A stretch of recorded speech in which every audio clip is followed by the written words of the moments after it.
Hello, folks, and welcome once again to Modeller's Corner on such a warm evening. And also, happy VE Day to you guys at home. So, hope you guys are staying safe inside with the lockdown all happening. We're all doing the same as well. And yeah, so you guys may notice that there's some new faces here. And hang on, we just got another one, a late arrival here. All right, Ben. Hello. Sorry, I'm a bit late. You're all right. We've only just started now, so you're just in time. So yeah. Welcome once again, guys, to Modeller's Corner. Let's introduce ourselves. You already know who I am, so I'll not waste any time. Tonight we've got our friend, Mr. Tom Biddle. Hello. And our late arrival is Mr. Ben Hall. Hello. And we've got two guest modelers. Guys, would you like to introduce yourselves? Right. Who wants to start first? John? I'll start first. My name is John, or most of you may know me as Bluebells5529. I am a modeler, preferably does railway series modeling, but I do my TV series modeling occasionally. And I love what I do. Awesome. I am Adam, Blue65 Tank. You more than likely will see me on Twitter, stoking the bee's nest that is the fan base occasionally. But most of the time when you can't find me swatting the bee's nest, I am posting pictures of our season 1 project that Zara 21 King, Tim, and I are working on. Interesting. Well, guys, I hope you enjoy your time here on Modeller's Corner, and yeah, we'll see how this all goes. Now, guys, just to let you guys know, last time we did Modeller's Corner, we had some issues with YouTube and that there, and somebody messaged me informing me what the issue was, and this is because there was an AI system that YouTube had, which was causing some issues out there, and it closed down like streams and that there. So if we do have this trouble during tonight's stream here, just don't worry about it here. We're not going to get mad. We'll just probably just start up again. And if it does the same thing again, we'll just try to do it. So anyway, so as you know, we're going to be working on some projects here tonight. So shall we go through each what we're doing? So John, would you like to go first? Yes, I would like to. Well, I've got a bunch of stuff. I probably won't make it towards the whole show, but I've got this Walther's coal kit that I will be working on. I also have this wood kit of the watermill, which is based off of the one you see in Thomas and Friends. Okay. Could you bring it up the camera there? Just show it on camera, just so we can see it there. Ooh, nice. That's supposed to be the finished product on the back here. Okay. Yeah, I'll just okay. Then. Go in the trash. And Alan, you're just working on tidying up. I'm probably the most bloody boring out of the bunch of us. I'm just cleaning my model stuff. Well, it's I will eventually be getting up to my little workbench up there soon, but it'll decide I guess what I'm going to work on when I get up there. Okay. Modeler's cleaner. Yeah, Modeler's cleaner. Yeah, because I mean, like, clean models is fine. Clean models is fine because I mean, on one of the Christmas live streams I did there, I was busy just working away, restoring an old triangle model. So yeah, I can relate to that. Ben, what are you working on tonight? More orcs. More orcs. Okay. I'll get enough of them.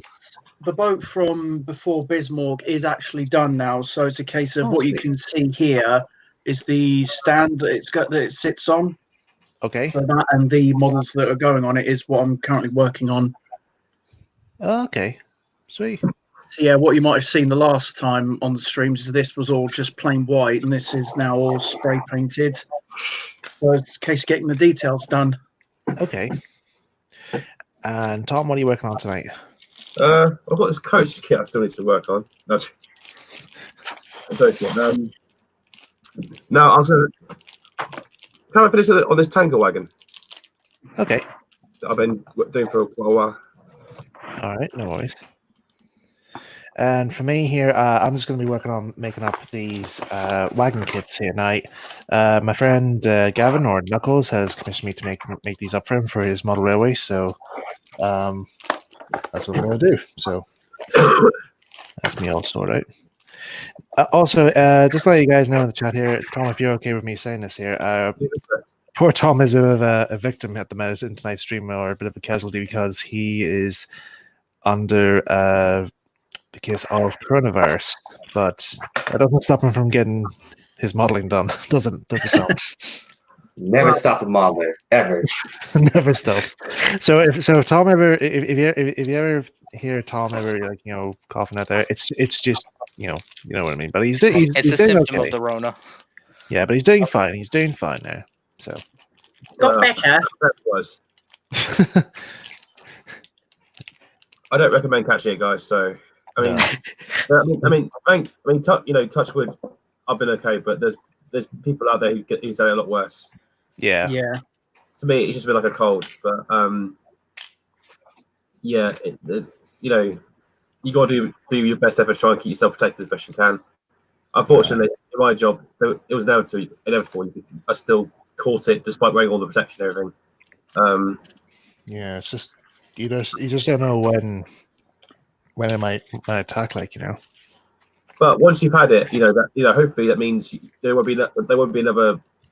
That means you're immune to any other coronavirus or whatever, and hopefully you won't pass on to anybody else. But even if you're feeling better and you start leaving the house, it doesn't mean that the people living in your house have to stay in there an extra week. Yeah. But yeah. Okay. Right. Let's get started.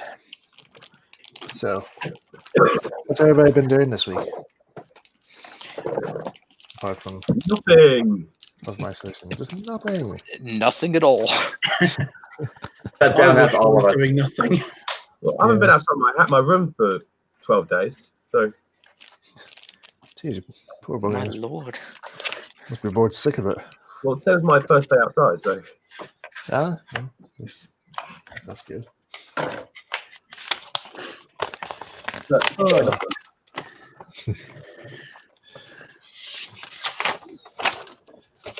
No, it was my first week back at work this week, and yeah, it was not so much out the frying pan into the fire, but into a volcano. Yeah. They're just like, oh, thank God you're back. It's like, how bad was it? Yeah, I'm back to work next week myself, actually. I might be back at work as well here with certain stuff, so I'll have to get ready for that.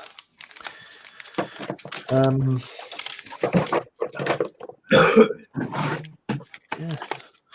I'm thinking about maybe going up to my model club maybe tomorrow, just to leave off some stuff there, but also just to check up and see how things are down there, because I think the last time I was down there, I was only like maybe doing I was rewiring parts of the Knapford section of the Northwestern Railway replica, and I'd only just like start ballasting and gluing down the last bits of ballast. So I just don't know exactly what way it turned out though, so I never got a chance. Hopefully it's all right. it should be fine. Yeah. It could work. There's a few preserved railways where a lot of stuff's been vandalised, but I hardly think it'll affect us here, because we're on strong lockdown. Oh, the place we're at there is quite secure anyway, so should be all right.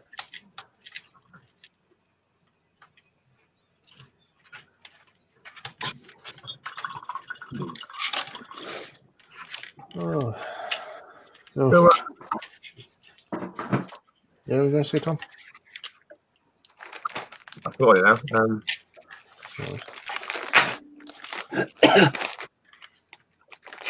Yeah, John, I just remember your series on YouTube. I just wondered. I noticed since Sparkshot's been making models, you've kind of continuously made a vast number of episodes. I just wondered, were you doing YouTube videos before that, or? What do you mean, like before the Spark Shot stuff? Yeah. Yeah, I was doing. I was doing mainly TV series type of stuff with Bachman models and having lots of fun remaking the show episodes with the Bachman models. Okay. Quite fun. I used to show it to all my friends at school, and they'd enjoy it. It's quite brave. I think it's interesting you show your friends at school because I remember having to keep. I remember having to keep my mouth shut. Right. Not afraid to tell everyone what I love to do. That's what I always go by. Yeah. Well, I think I kept my interest quiet as best I could until somebody managed to find out exactly what I was into. I think it was because they kind of saw me going onto the Sword Island fan site and just saying, "Why are you looking at that there?" And I'm why are you watching Thomas? I'm like, "Oh, it's a fan site that do parodies and stuff. I kind of like it there." And they're like, "Yeah, okay, no worries." No, I had one person just watching me whilst I think, what was I listening to? I think I was watching the Fat Controller's monologues or something like that there, and I was laughing at something very funny in it, and this one student who saw me watching it, she was like, "Oh God, he's watching something he shouldn't have." And then when she heard me laughing, she's like, "Oh, ha ha ha, yeah, that's very funny." And I'm like, "You don't even know what I'm laughing at there because I'm wearing headphones." She says, "Well, I'm laughing at you here because you're watching Thomas." And I'm like, so. Oh. Oh, that wouldn't. If I was there, that wouldn't have gone well. I said, "Well, I don't laugh at you when you talk about Hollyoaks." So, what do you watch for entertainment? I wonder. I'm sorry, I don't sit around the couch watching Coronation Street every night, love. To be honest, Coronation Street is roughly the same as EastEnders. It's always the same plot. Yeah, it is. My mother used to watch it when I was younger, and my dad and I would just sit there and go, "Why are you watching this?" See, I would actually like to try and challenge the writers of both Coronation Street and EastEnders to try and write a Christmas special where nothing goes wrong. Everybody lives. They have a happy Christmas. Phil is sober for once. Sober for one Christmas, and there's no fights or anything. Everybody just gets along, and yeah, just. I never laughed harder when that train crash scene happened. Oh, you mean the tram? Yeah, that big tram, whatever the monorail thing that they had in that one episode. My mother was watching. I was sitting there maniacally laughing as I was watching it crash and everything, setting everything on fire. My God, the way you're saying that, there, it's like. I can't wait to get Twitter cancelled for being a psychopath. Hooray!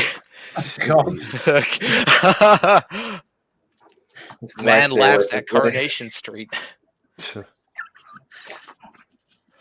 Well, funny enough, that wasn't actually the first time, like a tram or that's actually had an accident on it there. Because I remember in the '60s version, there was a goods train that had crashed off that viaduct there, the viaduct collapsed, and a goods train crashed into the street, and it just cuts to outside, and you just see the wreckage of part of the goods train. You see a brake van and so forth, and lying in the street there. That's quite interesting. Let's check there. Hello, there's a name I haven't seen for a while. CJ Productions. I thought you weren't doing YouTube anymore, mate. What are you doing here? What are you doing here? Oh God. If you don't know who I'm referring to, it's my old friend Casey Jr., who I used to help out from his channel. Sounds familiar. Yeah. But yeah, I don't think he does YouTube videos anymore. Maybe he does, I don't know. But he must have.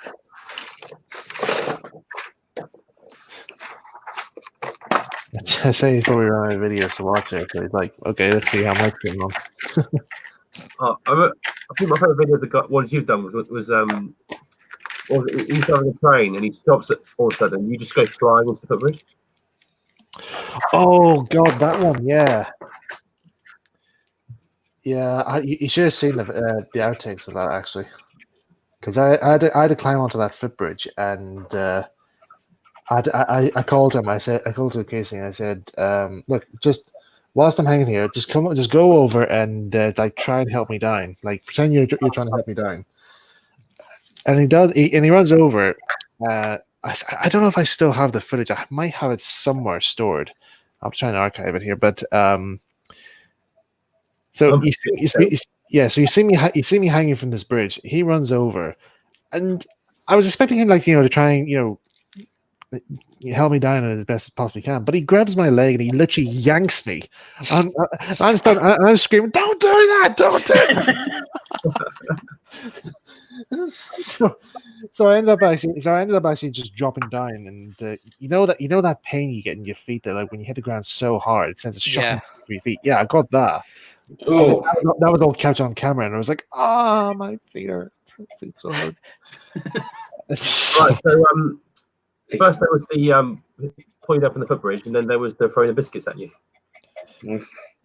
Oh, he had a ball doing that one. I mean, he didn't hesitate there, mate. When I asked you want to do this, and he was like, I just said to him, "Look, it's a yes or no question. You don't have to do it if you don't want to." And he says, "What is it?" And I says, I need you to help me film a scene where you throw biscuits at me. Yes. Now, if you don't have to, you don't want to. I want to do it. Okay. So come the day we film it there. He got himself all set and ready to go. We did a few dry runs to trying to see how we did and so forth. So, yep, that was all fine. Started rolling. He missed a few times. He threw the biscuits a bit too high above my head, and it missed a few times. But then I think some of the times when they did hit me, I says to him, I says, hit me in the forehead. Make sure you hit me in my forehead. So he tries to aim for that there, but he just I don't know. But anyway, it got to what we got one take where I thought, oh, it's quite good, and then I says, right, let's do one for luck. That was the scene. That was the one that you see in the final take. This one we did for luck. He's got the packet of biscuits, and by now they were basically like a packet of crumbs now because they hit me so hard, like it was just like now just crumbled away. And I says, right, and I says to him, right, aim for the forehead, He says, right. And now you also see this in the outtakes. You'll see in the outtakes there as well how hard he hit me, like how fast they were flying as well through the air. He hit me square in the middle of the nose, like that hard part, the bone part of your nose. He hit me that so hard. I literally was like, when you see me like yell, that was a genuine reaction. I was literally like so angry at this point. But I was fine. I think I said to him, I says, look, don't worry if I yell you or get angry. That's part of this. I want to get I need to get angry. You have to make me angry.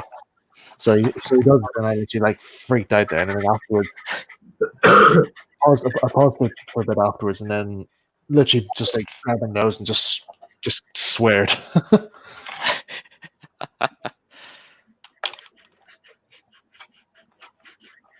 But in the outtakes video, I censored the beep out, but I think in the behind the scenes one, I forgot to do that.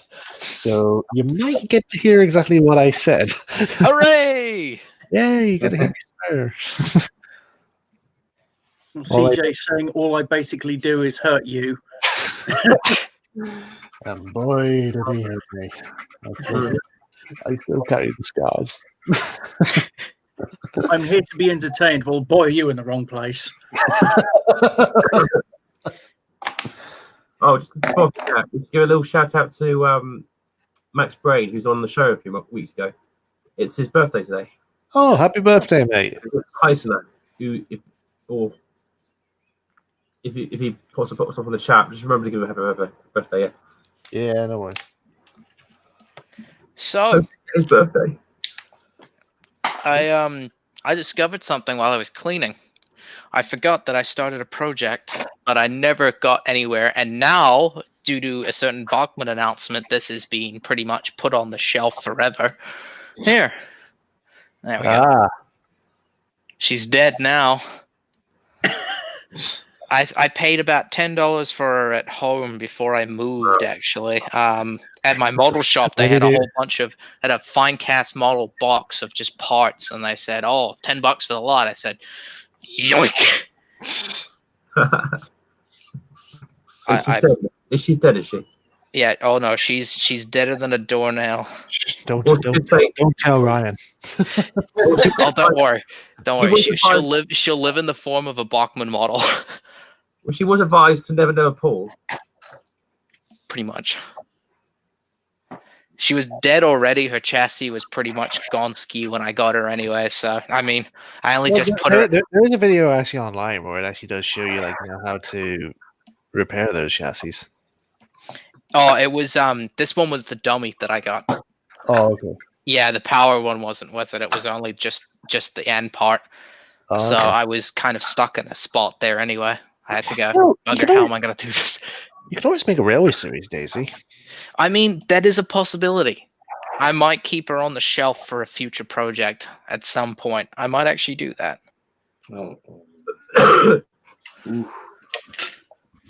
There's all sorts of stuff in here. Oh, there's that little gremlin figure I had.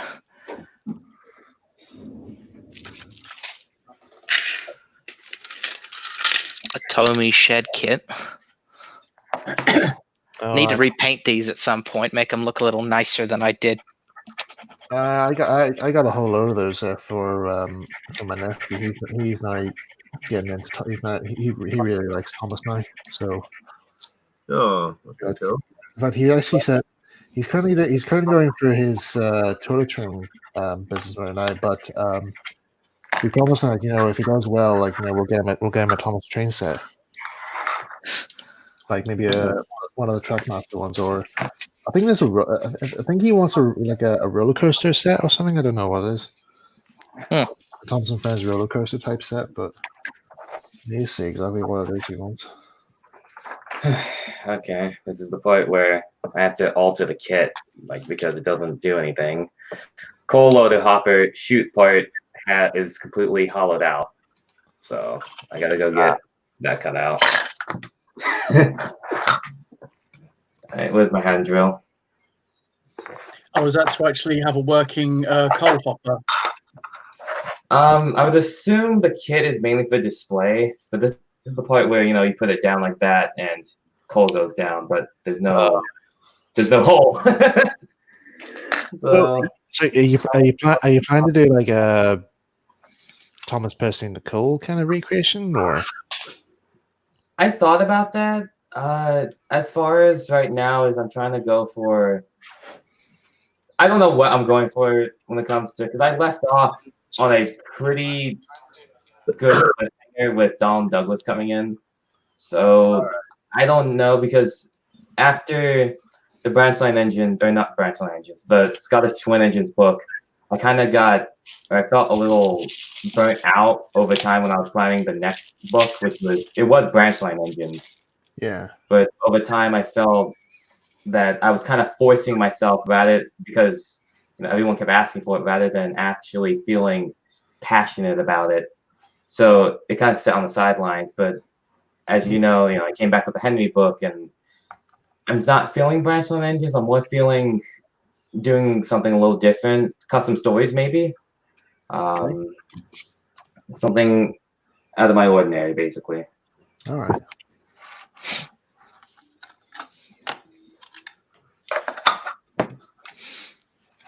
I completely forgot I had this. Now I'm happy I found it again. Oh yeah.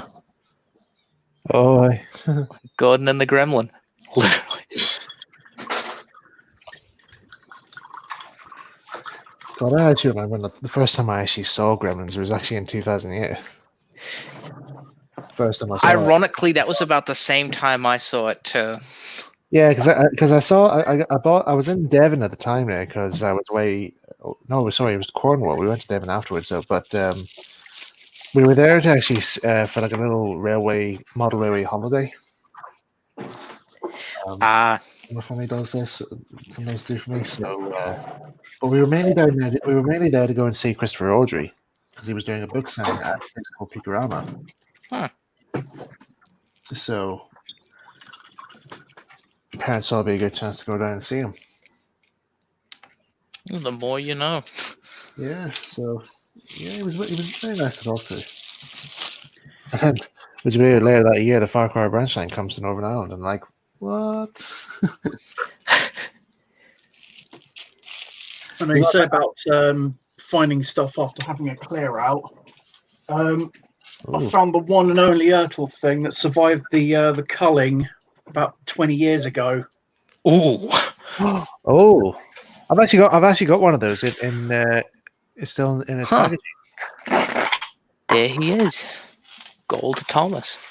Yeah, it's the only Ertl Thomas thing I seem to have actually kept. Let me see here. I actually have this here, which I'm going to try to.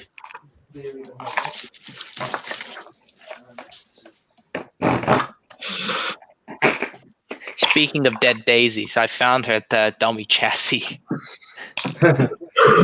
That's the only surviving thing from her. There's my one there. It's still in its box. Oh yeah, I remember that. Very nice. Got that for like four pines. Jeez. Four pines on eBay. Do you know what's annoying? What? I got a story that might, I don't know. It's I feel like crying when I got it, but well, I bought the Nelly and Thomas, the silver one. Oh yeah. And this one is originally in its box. You know, pristine condition, all that sort of thing. Or at least I thought it was when the seller decided to post it.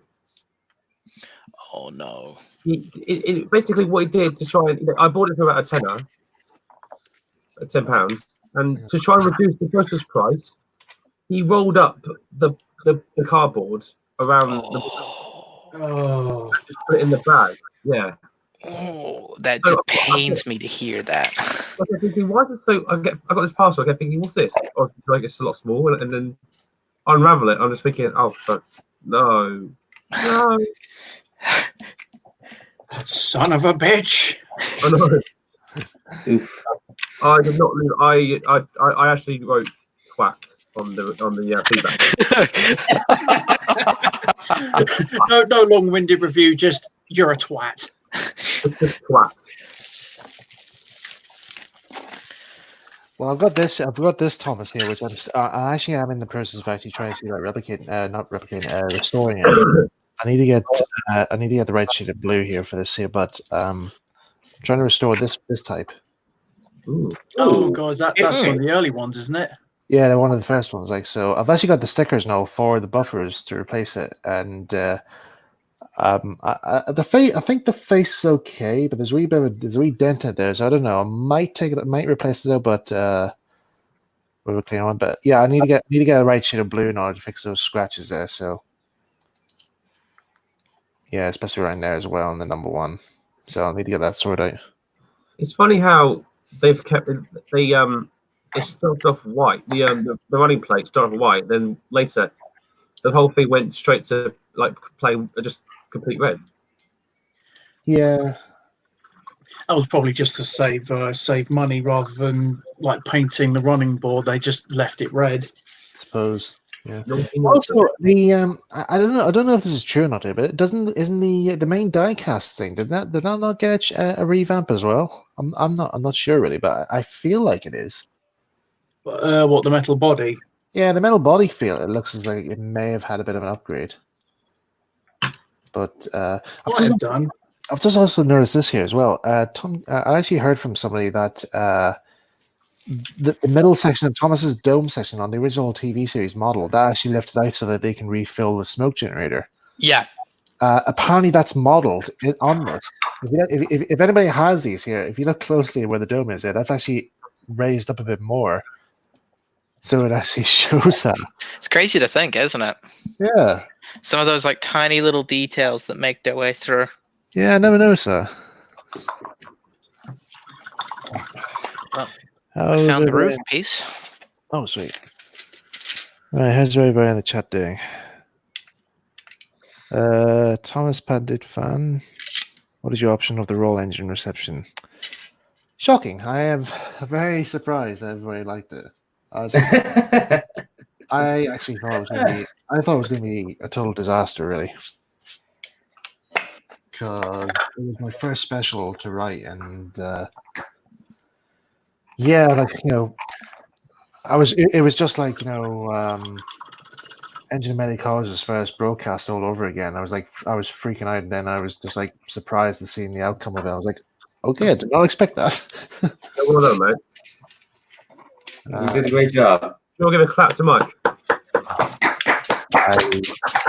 I'll slap Daisy. There we go.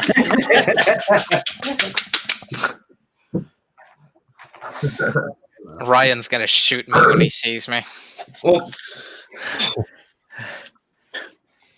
And there was much rejoicing. Yay.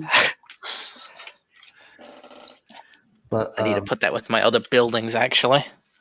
Not stick it in the same bloody box 6 times.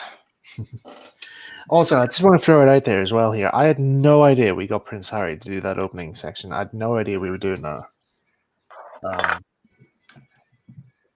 That's pretty cool, though. Yeah, because I mean, the stuff that they've done, they've put into that special. That's even surprised me as well. So,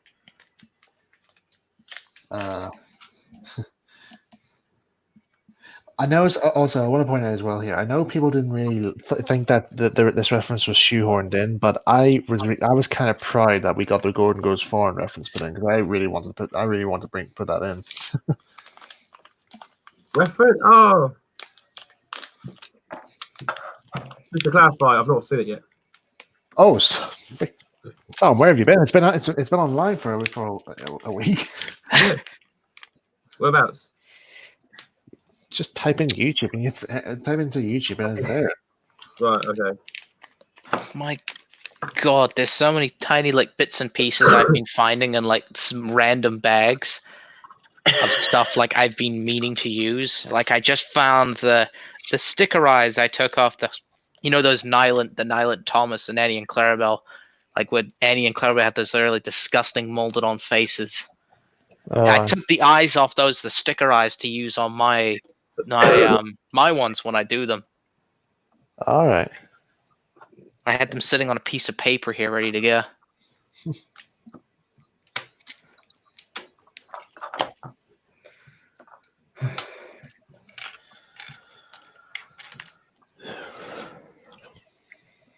Come on. Oh, I hate painting stripes on these trousers. So fiddly. Why don't you get one of those dip brushes, like those those ink pens? I tried it, but it just doesn't seem to work very well with this paint. Okay. Oh, I misunderstood you there.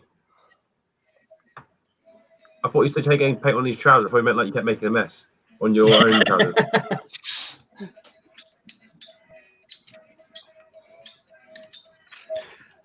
Oh, who's got Break My Stride playing? Holy shit! Bloody hell! I didn't think we could hear that. I'm listening to I'm watching Tuggy's newest video they put out. All right, just let me know. Yeah, I can get. Oh, sorry. Sorry, my headset. Sorry. It's my headset. I didn't realize that the actual the microphone itself can actually hear it through. Oh, that's okay. Yeah, I'll adjust that around. Don't blame me, YouTube. It's not my fault. Did you ever tell about when I did Bob Ross in your outtakes video? Yeah, that was because Casey said about when we did the outtakes video, we did like a Bob Ross type thing.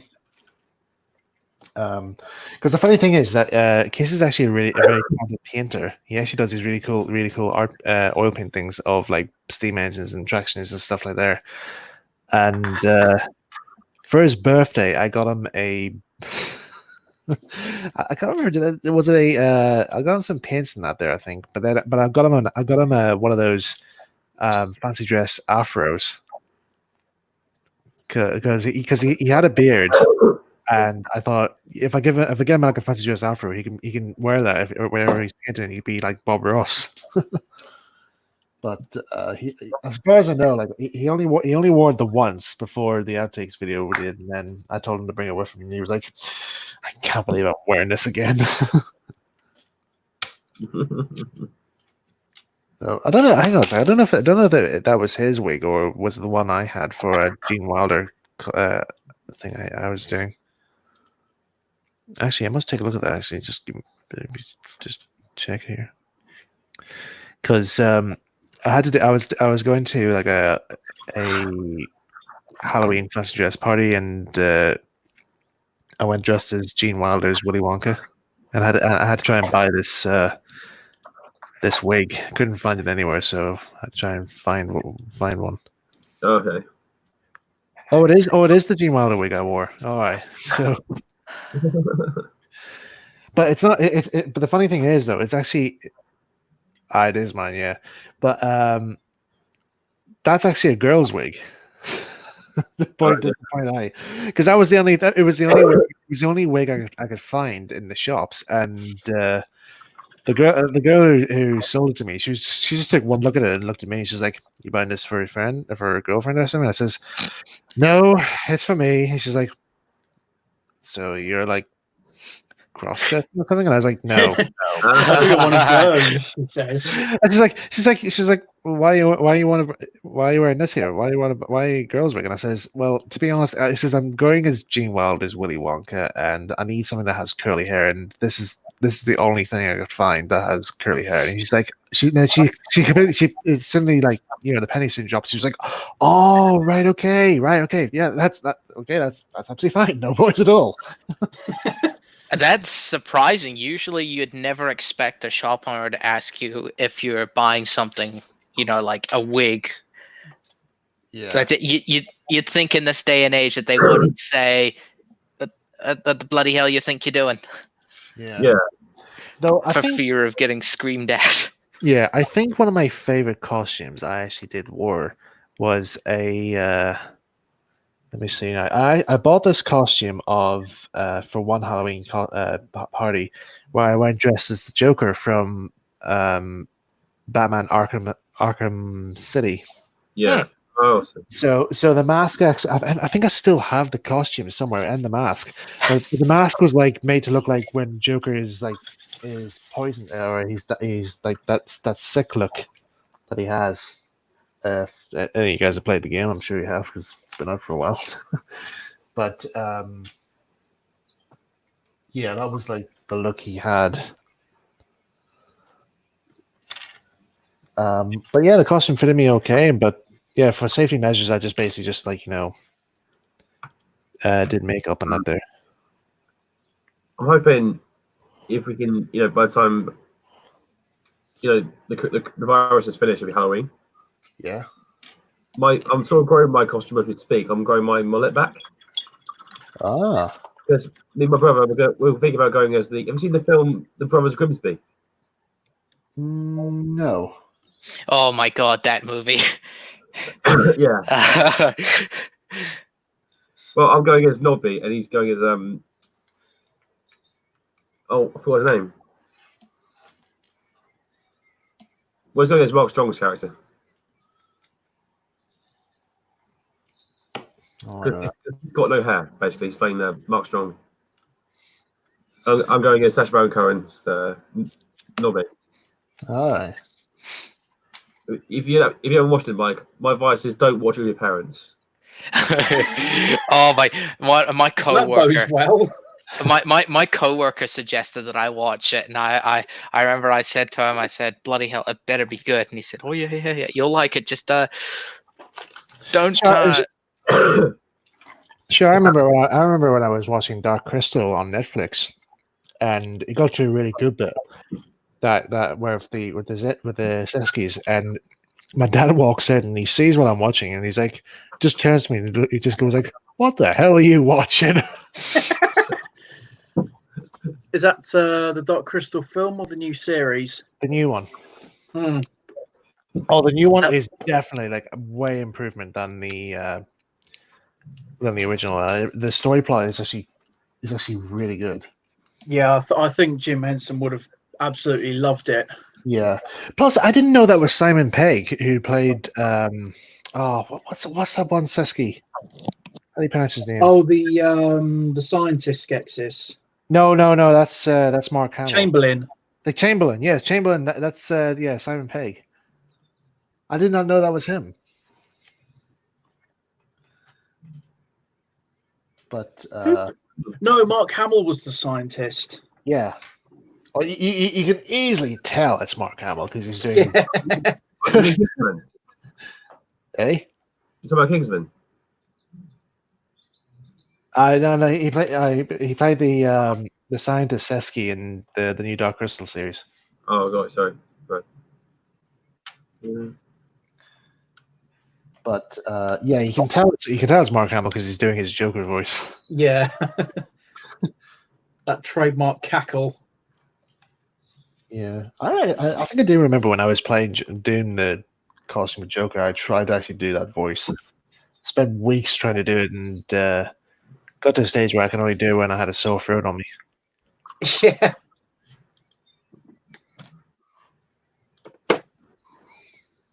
I read some apparently. But Mark Hamill, when he's playing, when he's in Kingsman, apparently he based his character off Rick Mail. Are you sure? Because I mean, I think I heard him say that he based the voice off. Is this for the scientist or Joker? Science Oh, right, scientist. Okay, I didn't know that. Okay. in Kingsman. Oh, okay. Didn't know that one. Yeah. Yeah, well, I think I heard in an interview he based Joker's voice off the guy from the guy who did the original The Invisible Man. Okay. There's a scene where he what was it? I think it's the one where he yells at the crowd saying, crazy, I'll show you who's crazy, and he just like takes his bandages off and he's like he starts laughing. When you hear him do that laugh, that's Joker's laugh. Wow. What's that? Yeah. Funny about I had to learn how to do Joker's laugh there for when I was playing Tang and Pablo. That was like the only way I could actually do like how to actually perform a laugh. And so I had to watch all these like clips of Mark Hamill laughing as Joker and hearing how he does it out there, and I had to try and practice it as well. So I'm on my way up to the studio and I'm trying to say like right, okay, let's do Joker's voice. Try and do that voice, okay? Let's do a bit more happier, more like childrenny. That's where I got Tang's voice. Yeah, let's not traumatize these poor kids. Yeah. I'm sorry. I want to laugh so bad, but it hurts. But that first one was hysterical. Oh, the first one, yeah. I have to actually. What you just said, I just wasn't expecting that.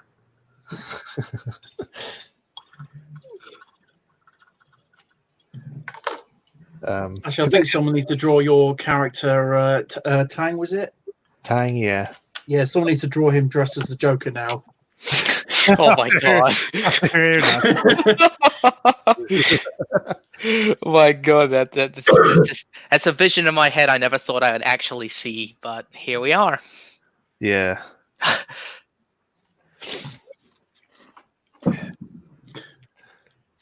Anyone watching in the stream who's a digital artist, get on it.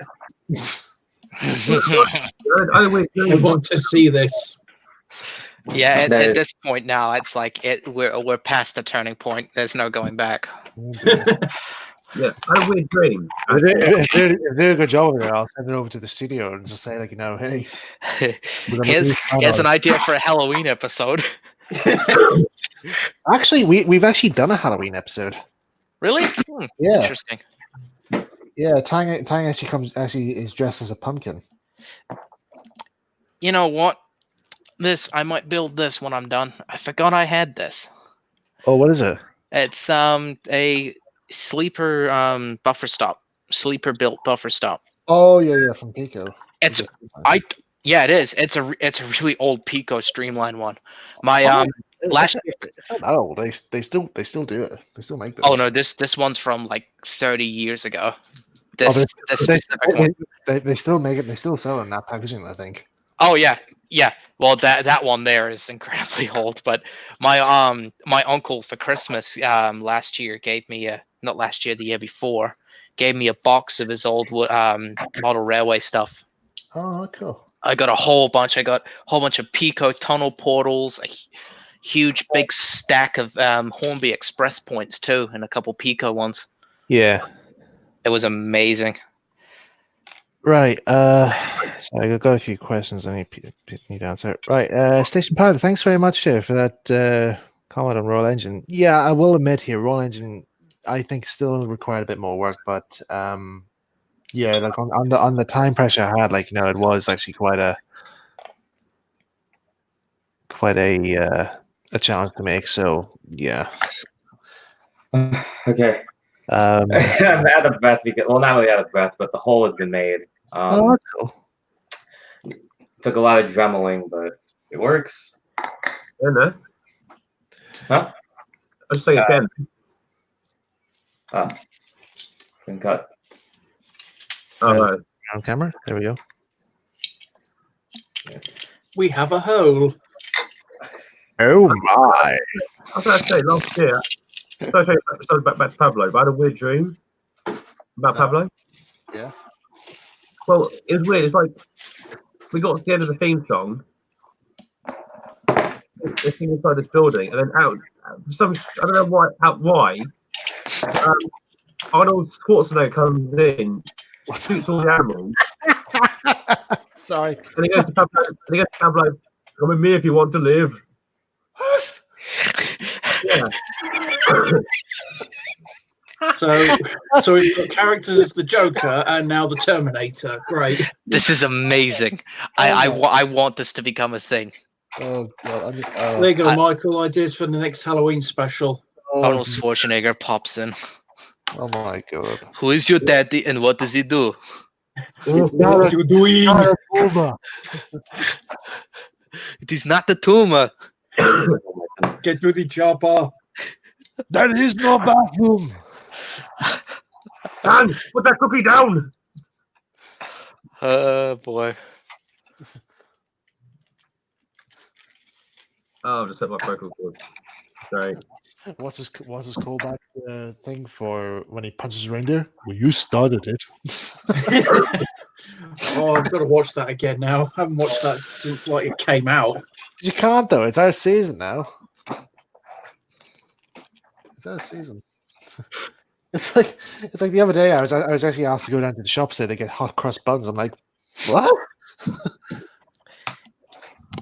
It's like trying to ask for a mince pie as well. But yeah. Two-Faced Tart Productions. What was one of your favorite things about riding Royal Engine? Being asked better, I suppose.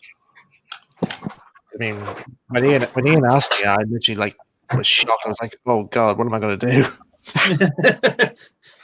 I was literally having a panic attack. Literally having a panic attack.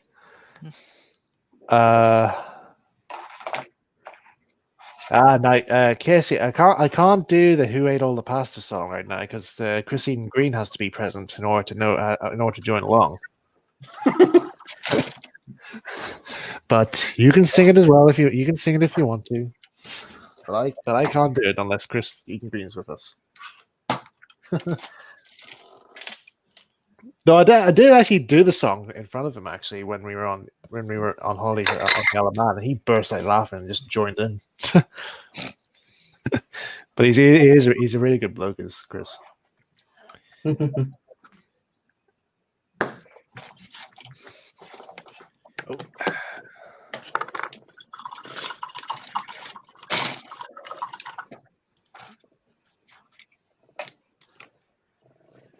Oh. Okay. Mike might appreciate this. Working on a few side projects, one of which being a Coleman's Yard lorry from a magazine, which music and diecast taken. trucks. Oh, that's quite cool. For those who who follow me on Twitter, you might actually notice that I've been posting a lot of stuff about the BBC children's series Postman Pat, and sharing quite a bit of trivia and all out there. So it's quite an interesting thing to share out there. Oh yeah. Yeah, it's been nice to see sort of a few clips of the old Postman Pat, because I've literally not watched it since I was little. Yeah, but it's also I think it's also like a bit of a from an animator's point of view, it's actually nice to learn how certain methods were done back then and how they've changed it. Well, you based one of your animations on Postman Pat, didn't you? Yeah, I did actually. Yeah, well, it was like one of them was probably based off Postman Pat, but the other ones were like done like in the same art style.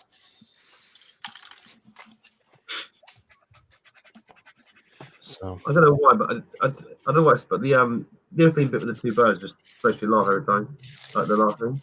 oh, that's actually the audio from Thunderbird 6. Oh really? Yeah, just sped up. Well, the laughing bit.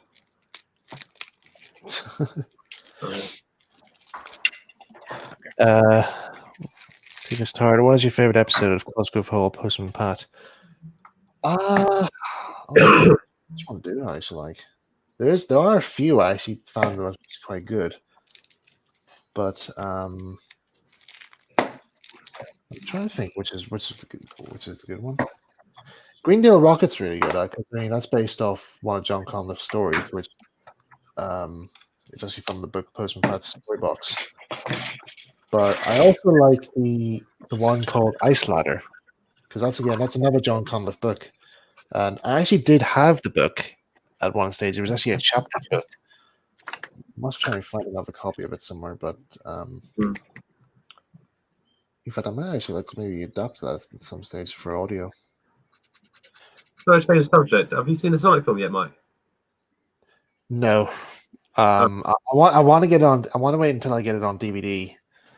But when I went to Tesco's yesterday because I wanted to get the Roll Engine DVD, but they didn't because of the lockdown out there. They didn't stock up on.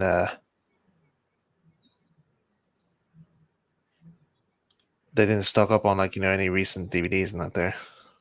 They didn't even send you a complimentary copy. I don't think it works like that, mate. I don't think I may be a writer, but I don't think we have those perks. Wow. I know, Ryan. You'd think they would. Well, there are times where we actually are allowed to have free copies of DVDs, but it's only Depends on the circumstance, really. It's only on special occasions. You know, when Lost Treasure came out, Ryan got a complimentary wooden Ryan. All right. And he's been putting it out there. It's not actually named after him. But right. It isn't.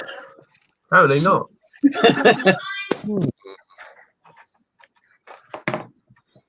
Oh well.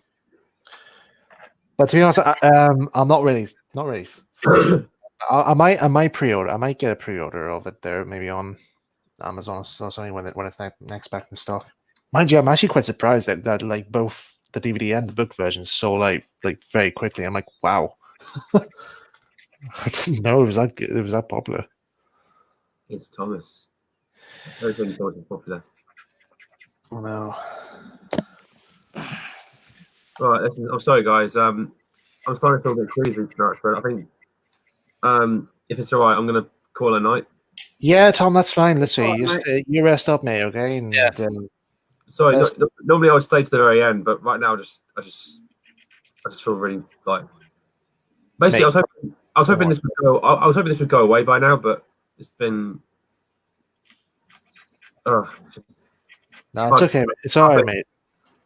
Get yourself rest up there, and give us a shout tomorrow to let us know, see how you feel. Yeah, drop us a message. Okay. All right, it's been fun, guys. Also, yeah, great to meet you, Adam and John. Yeah. Hope Nice you to Great to meet you too. enjoy your stream. Yeah. You too. All the best, All Tom. right, take care, mate. Bye. Bye. Bye. Take care. There you go. Yeah, I hope he's feeling a lot better. Yeah. Definitely. It's a great Yeah. model.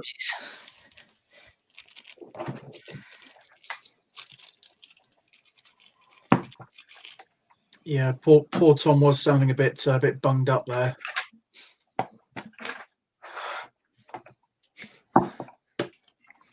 Oh dear. Well, I hope he makes a speedy recovery. Shoot. Right. Lucas Nauman. I just got a peek kid. I want to turn into Clarabelle. What paint color do you use for Annie and Clarabelle? Well, my ones are more based off Revenology's one, so I just use like a standard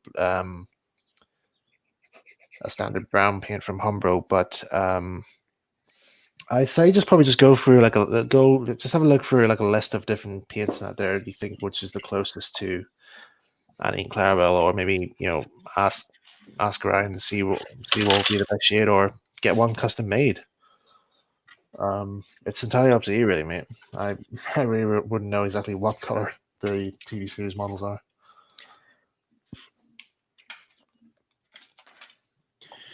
Well, actually, if anyone wanted like custom spray paints made, like if they're looking for a very specific color, try One Stop aerosols. All right.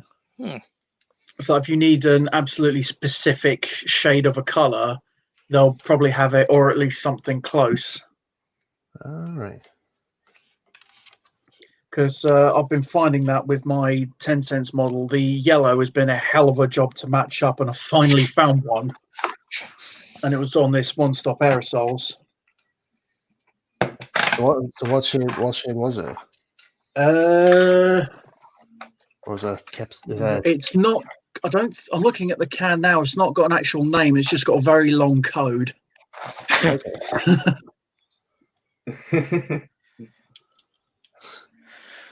People will probably just be like on writing down, like getting their pens and paper ready, saying, like, wait, all right, what's the code?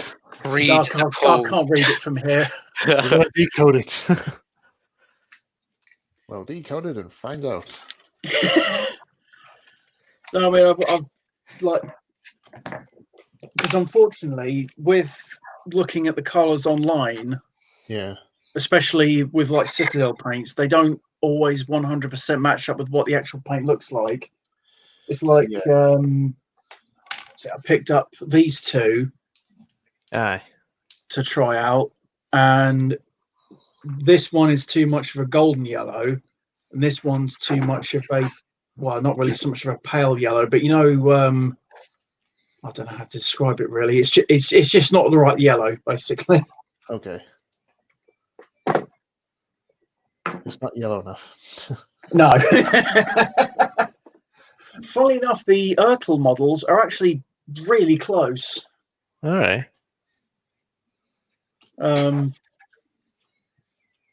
I've still got my Ertl 10 Cents and Sunshine from when I were a nipper. So at some point I'm planning to repaint them so that they look a bit nicer, because they were very well played with. Oh yeah, don't forget, Ben, that Edward restoration. I'm still okay. Yes, I did find it, but now I've put it away somewhere. But yes, I did fish it out. Yeah, because I actually have been like, since you asked me, I was like, okay, I'm going to try and see if I could find like a copy of the actual faces used. Yeah, because this is one of the old sticker face ones, but the face is like long gone. Yeah. I think it's still got a bit of string tied round a buffer when, as a kid, I was reenacting Old Iron. All right.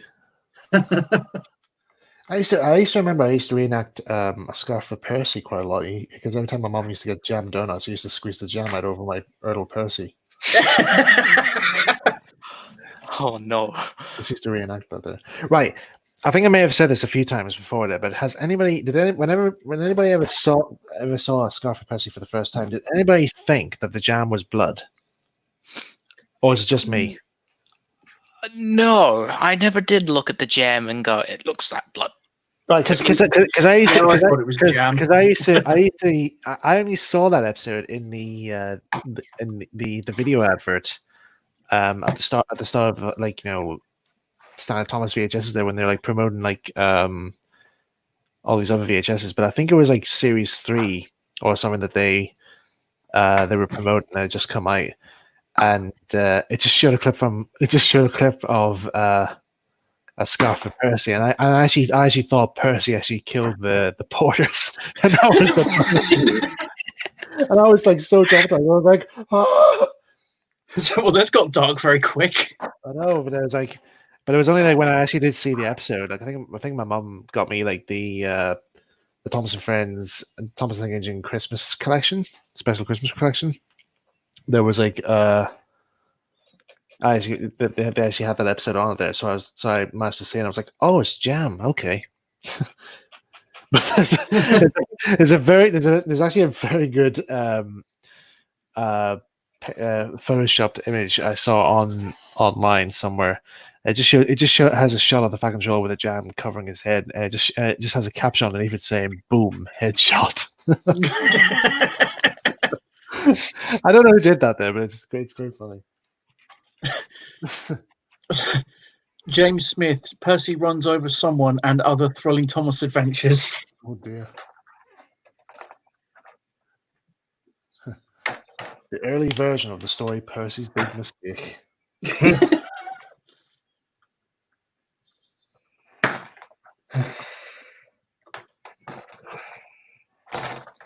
The best part about kits is when you put them together, not when you take them out of the rack.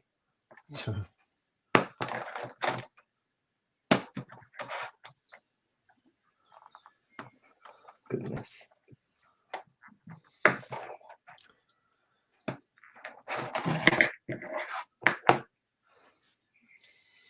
Yeah, I find that more so with Gundam kits. Oh, oh boy, Gundam kits. There's a user you should talk to about Gundam kits. Yeah. Oh, right. Is it anybody we know? A good friend of ours, Ed, Ed's Trains on Twitter. He's Oh, okay. well known for his Gundam kits. He's won a few awards, I think, actually, for some of his Gundam displays over the years. All right. He might be tuning in tonight. Who knows? I wouldn't doubt it. I think he just because he finished early from his job at Strasbourg just earlier. I think he's on his way home right now. Okay.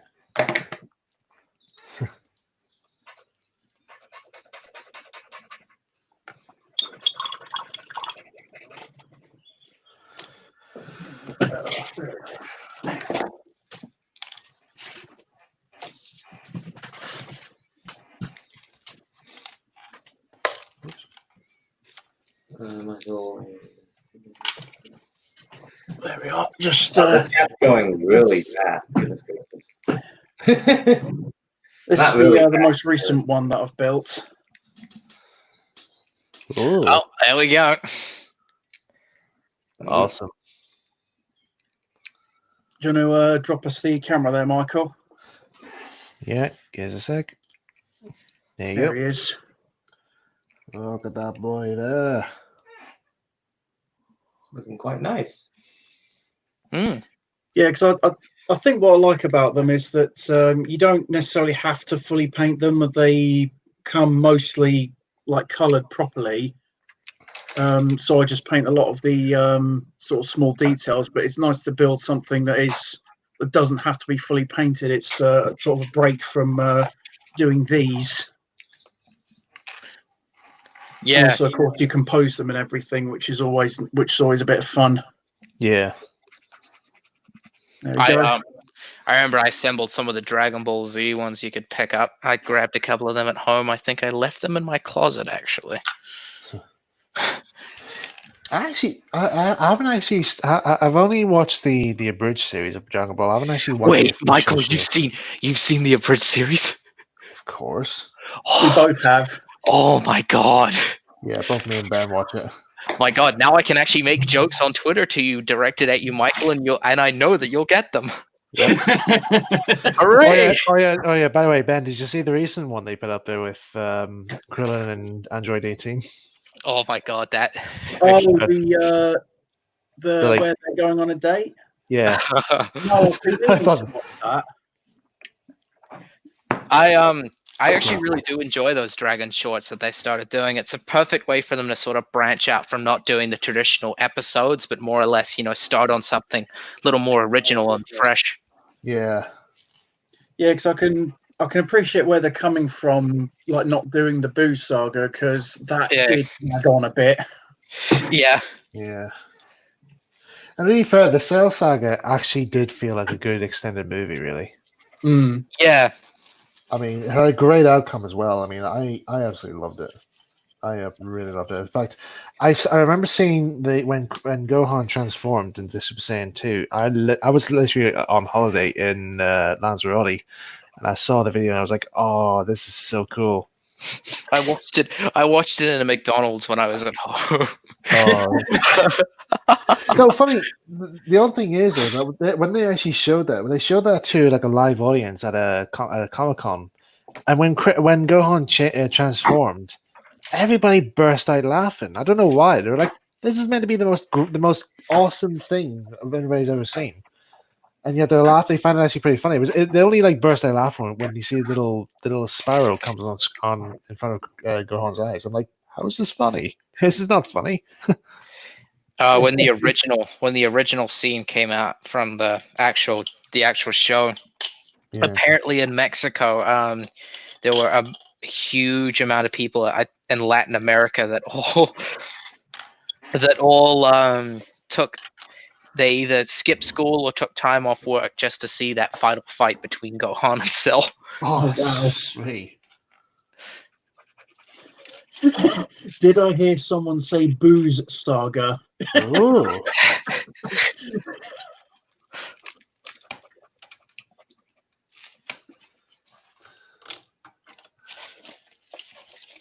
Though, what was it? They also did those other Dragon Ball shorts as well, or not like for the Dragon Ball Super?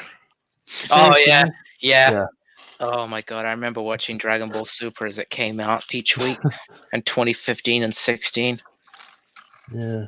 all the way to 2018. I still find that scene funny when like Vegeta's trying to cook a meal and he keeps. Oh my god, saying, yeah. And Bulma's just standing there nearby saying, like, so you're gonna call quits? And he's like, no, I've still got one more thing on my sleeve. It's the meal that Bulma cannot go a week without having. And she's like, no, Vegeta, don't make that one. And he's like, he just brings out a ramen noodle pot. He's made something. That is the most Akira Toriyama thing in the world for these. But it's the reaction from the guy. These most heavenly deities find the most tastiest dish in the world. Cup ramen. It's a pot noodle. It's the most delicious thing. And there's even like in later episodes, like where you actually see, I forgot what you call this cat again. Purple Egyptian cat guy. Oh, Beerus. Yeah, sorry, Dragon Ball Z fans. Get my characters wrong. But yeah, I do remember seeing a scene there where he's like wolfing down. No pun intended, but like he looks like a wolf. He's wolfing down like one of these ramen pots, and then he's just like, I can't understand why it tastes so savory. And he's like, now for one, and he just cuts back to him, cuts to a wide shot, and he's just surrounded by empty cartons of the stuff. I'm like, my God, how much has he gone through? Yeah, just like eating like hundreds of the things. Yeah. And it's actually that popular. It actually has that scene is actually so funny. It actually got its own soundtrack. As far as I know. It wouldn't surprise me if it did. Yeah. Yeah. We dedicate this song to a pot noodle. We dedicate this song to Beerus, our Lord and Savior. Meanwhile, while he blows up our planet for slightly pissing him off. Yeah. It kind of makes sense though that he's a cat because it just takes one small annoyance and he's just like, no, blowing it up. Well, Beerus as a character was based off of Akira Toriyama's pet cat. They had a Cornish Rex that apparently got sick and was supposed to die. They took it to the vet, and the vet said he only has a couple weeks to live, and the cat survived. And apparently, there was a joke in the family that they thought the cat was a demon or something. that was where the inspiration for the Lord Beerus came around.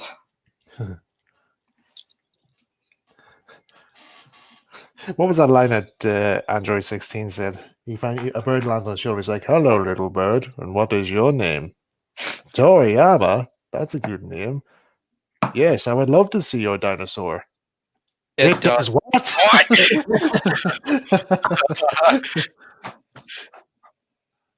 I found that great, good. But I like the birds.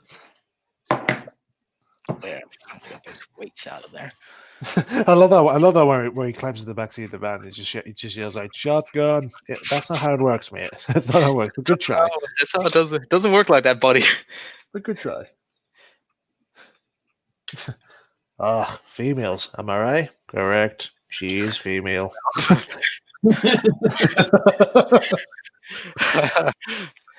She is. She is.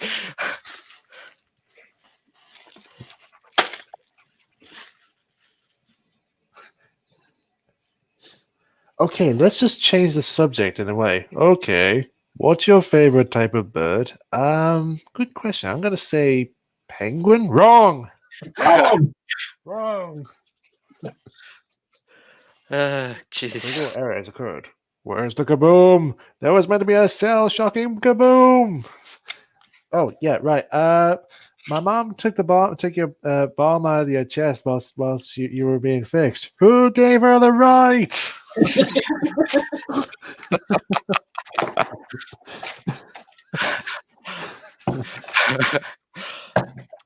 I actually love that bit, that extra bit that they put in with they gave him a backstory. Yeah, that was a really nice touch. I thought that was very good. It really shows how much those guys actually are deep into the lore of Dragon Ball itself. Yeah. Plus, I do remember actually reading. I actually watched the what do you call that? That series. Well, basically, it's like when Kaizen, not Kaizeneko. Is it? Oh, maybe it's Kaizeneko. Yeah. Kaizeneko. Where he actually he shows you like how being edited. Yeah. But he does like the breakdown of breakdown videos. Yes, that's what it is. Yeah, he does the one of the episode 60, and he explains about when Android 16 is you see in the credits shots, he's in a field with birds out there, and he's got a halo, and he explains like people will be questioning like well, why wasn't he brought back when Cell died? And he's like, well, Android 16 had a soul. He didn't want to come back. He had a choice. I thought that's actually quite nice. It was a sneaky way to get around it and also explain it at the same time. Yeah. But then he comes back in the other one, like where in the was it Dragon Ball Kaio? He appears at the end. Oh yeah, I didn't die in this one. Yeah.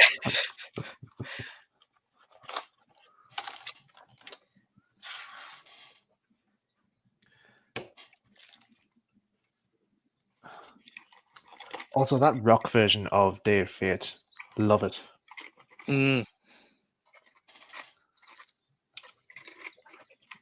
I love how we've taken an entire Thomas stream and turned it into talking about Dragon Ball Z. Well, it's not really a Thomas stream. It's just basically just making models. Really, we don't really talk much about Thomas. Really, that works for me. I'm very shocked to see orcs in Thomas. Yeah. What are you doing in my stream? No, Mike, you said orcs, not ogres. Well, they're both green. They're both green. They're both from the same bloodline, I think. Well, technically, orcs are a type of sentient fungus. Okay. So I don't know how that works with ogres. They're all related to Shrek. That's how it starts. That's the beginning of it. That's stage 1. Shrek is the evolution stage of ogres.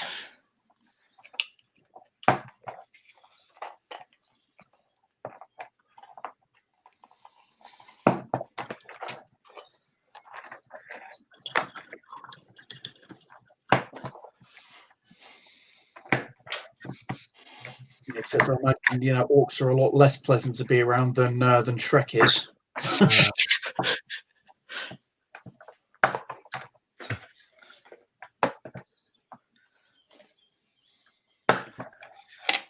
Phew, Shrek, did you do that? Man, you gotta warn somebody when you're about to let one go. Believe me, Donkey, if it was me, you'd be dead.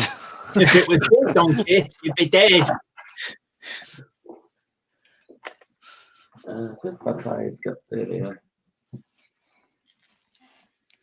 Right, that is most of that done. All the stuff that was underneath the table is clean. It's organized. It's organized finally. After almost a year of being down here. It's like a Dexter's Laboratory moment there. At last, my greatest creation is completed. I love that meme format of him where it's like, what is this? I've been waiting for 23 hours. Why aren't I famous yet? Oh, which episode? What was that from? I can't remember what episode it was, but I have the format saved on my computer for certain reasons for Twitter. The one I remember was when they parodied Star Trek, and there was like, "You ruin the collector's value. Never remove from box." NRFB. NRFB.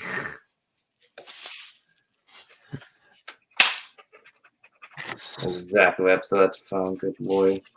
What was that one? The very first time I went to a Comic-Con, London MCM, I thought, are people actually... My mind went back to that episode of Dexter's Lab. I thought, are people actually going to be like this? Yeah. Thankfully, they weren't. Oh, right. They were actually quite laid back. There actually is... I think I remember it. There's an episode of... I know... I'm sure you guys have watched it when you were a kid. Powerpuff Girls. I remember that on TV. Yeah. I remember watching it there with... Love that. I remember watching it with a friend of mine there, but there was actually a guy who actually was like, he always collect every single Powerpuff Girl merchandise. Oh my god, that episode. So much so that he even collected the actual girls themselves. Oh no, that episode. And the only way to like torture him was actually just to actually like damage his collection or open it up. I just remember all like the Twitter memes of that episode that people bring up is like, I feel personally attacked. Right, that's the bag with all the trees in it.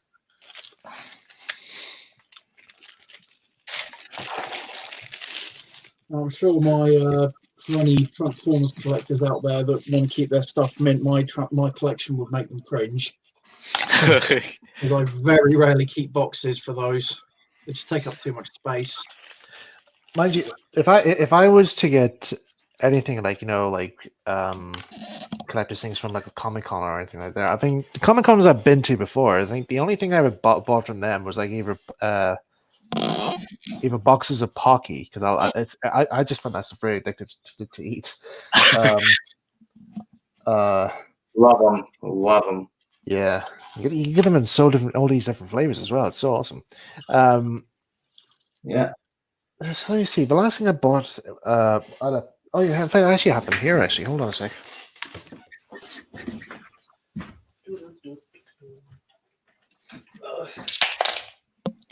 And the motor fell off the table. So the last thing I got at a Comic-Con was there was basically a deal that this guy was doing. So you get it was like a 3 for a 3-for-1 deal of like these canvas prints, and so I got two. My cousin got the one, so he got like a Batman and Robin artwork type thing on canvas, and I got these Captain Scarlet ones. Oh, that's nice. So hang on, and you know, I might actually just change my camera for this. Hold on a sec. Just take it off. Apologies for the state of my room at the minute. I'm just trying to get stuff sorted out here. So hey, there's my ugly mug. So yeah. So there you go. So that's the canvas shell of the SPV, and then we got one of the Spectrum Pursuit car. Huh. So yeah, I had those hung up in my bedroom for a while. So I'm gonna get them put up again somewhere else there. So yeah, just change my camera back. Right. The one I went to was actually in earlier this year. Was Liverpool to go see Peter Cullen and Frank Welker. Oh yeah. It was like their first ever UK appearance, and I actually didn't buy anything at the convention. I bought this at the nearby Smith's toy store. All right. Good old Starscream. There's a video that I don't know if you've seen it on YouTube that I every time I hear Starscream, it's all I think of. It's this animation done by this guy called Stamper TV. it's just Starscream and Megatron just doing what they do best. Just Megatron just screaming at Starscream, going, Starscream! I hate this family. I wish I was never born.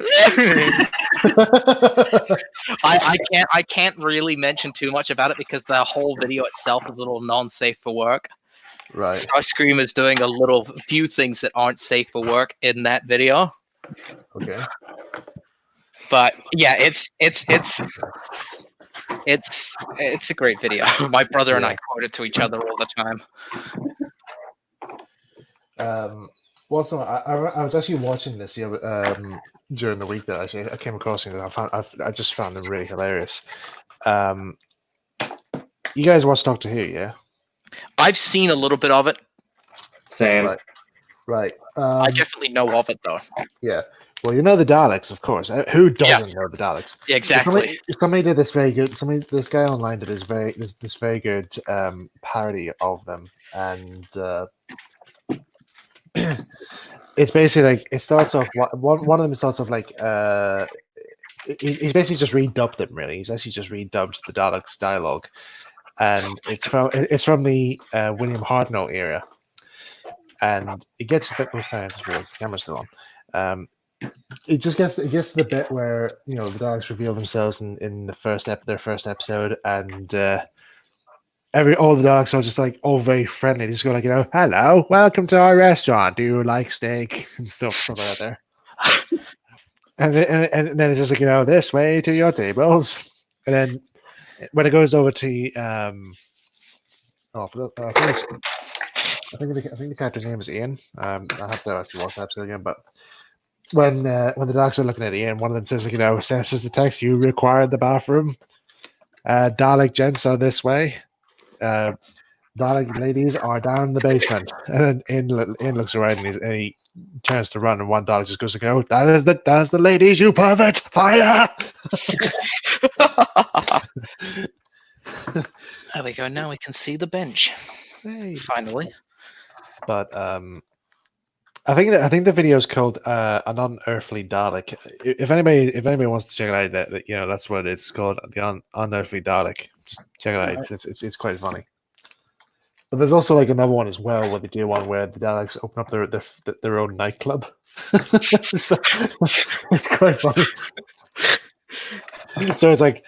There's even one bit where they stop some guys coming in, and he's like, "Halt! You cannot come in wearing those hats." "Oh, come on, it's Shagger's stag do. Finally turn the knot, eh, Shagger? Haha, my man. Okay, go in before I change my mind, but don't scuff my roof tiles." Time to get crunk.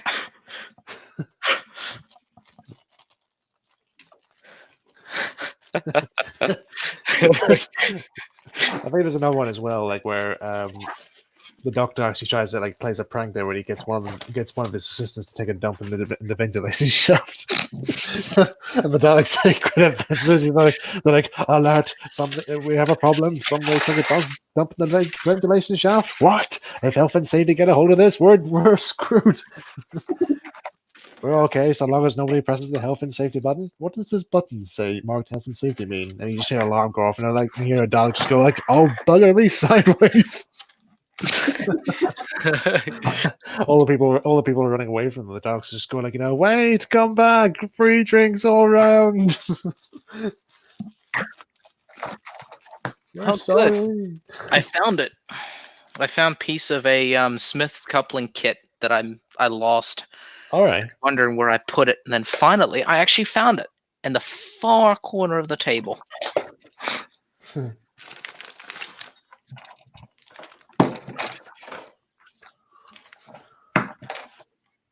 There's one significant part that you want, and it has to be a tiny part. Yeah, I know. It's a pain. Those kits, they're great, but they're also a pain in the butt to put together. Well, at least it's the like 3-link couplings. If you get like the screw-link ones, they're a nightmare.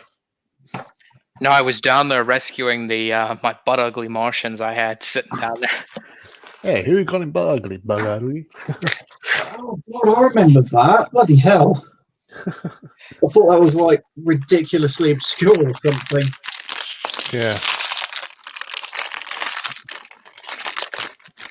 Just in case anybody is interested, which type of Oreos I'm eating right now, the double cream ones. These are probably Nice choice. They're probably the best versions, I think. Now, I think you'll find mid ones are the best version. Thank you very much. I mean, you're not wrong.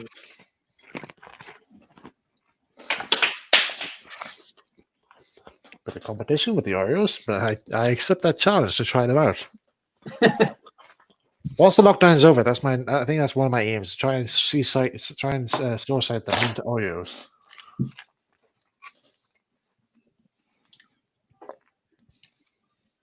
Oh God, I remember trying. What was it? Ryan's idea of Cadbury cream eggs. Oh, yeah, he no longer does. Like the most horrifically decadent thing I've ever tried.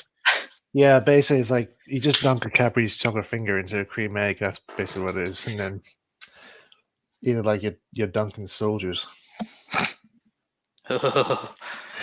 What was it? Do you remember the old Cadbury's chocolate fingers, Edward, where it just features somebody's finger with a face drawn on it? I think so, yeah. Me and my friends at school used to do that all the time. Every time, like just for fun, we actually just like drew angry faces on our fingers. So, like, and the teacher just said, like, "What are you doing?" "Oh, we're reenacting the Cadbury's chocolate finger, Edward." Duh. It's all a trend. It is all the rage these days. Yes, it's good, no? No.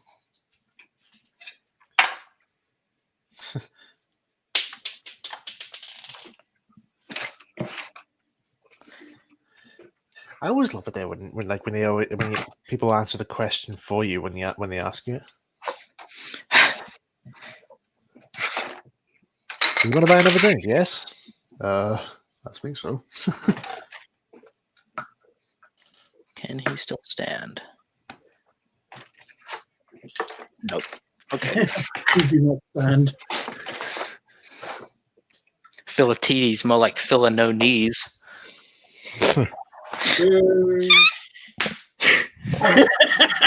What was that? What was that squeak? That was me trying to do the squeal laugh thing. Thought someone farted.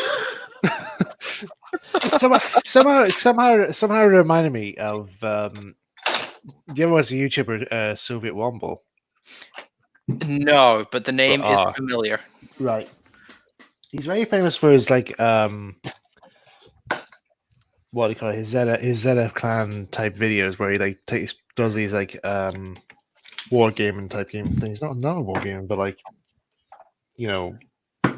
maybe I think Black Ops or something. I might be wrong, but he's very well known for doing his own compilation videos of like his online gameplay and streams out there, but he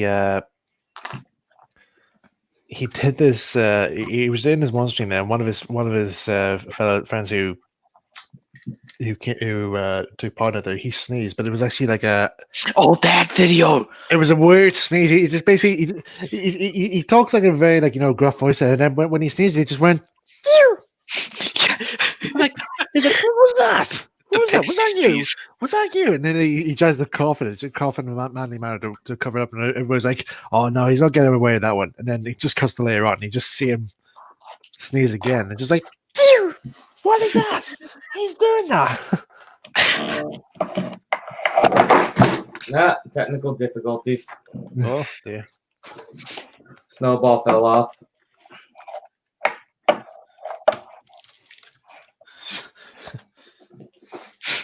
No snowballs. Nah, Martin, you're stupid old cow. Relax, Martin. You got an Empire biscuit in there. I don't want an Empire biscuit. I want a snowball. The Lego Railway Modeler, the Wombles theme tune should be on playing when Modeler's Corner is on. Why? I don't know. I think I'd go with the music playing in Wallace and Gromit: A Grand Day Out when they're building the rocket. Oh, that's good shit.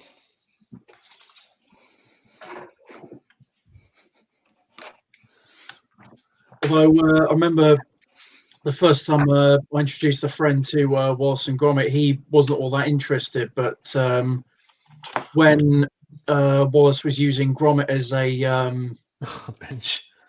bench, yeah, he got the image in his head and that he saws through Gromit. And I thought, oh no, can't cut through Gromit. That's horrible.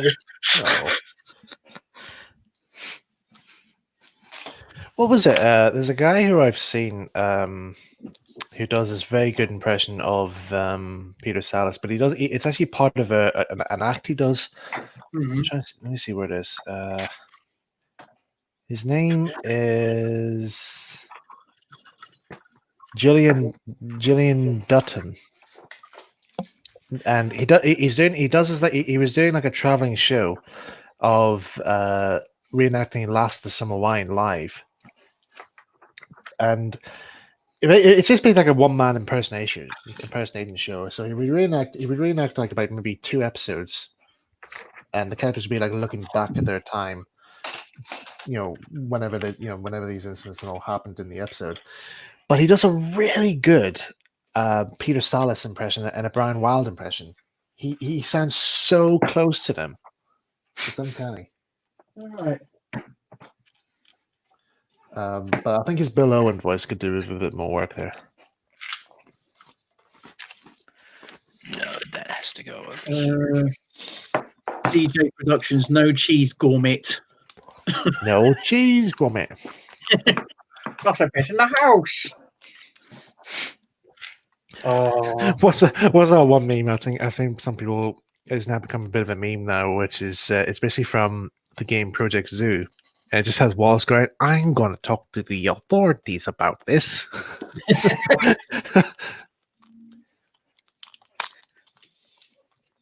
Oh, there was that one, the game by that company Telltale that did that point and click Wallace and Gromit game that I don't think you can get it anymore, but it was the guy who was Wallace in that, because I don't think they got Peter Sallis, but there's outtakes of him swearing that were running around on Twitter. That was amazing. I think I know the guy you mean. Yeah. I'm just kind of funny, like a Telltale version of Wallace and Gromit. Like, so there's like no cheese going. Wallace will remember that.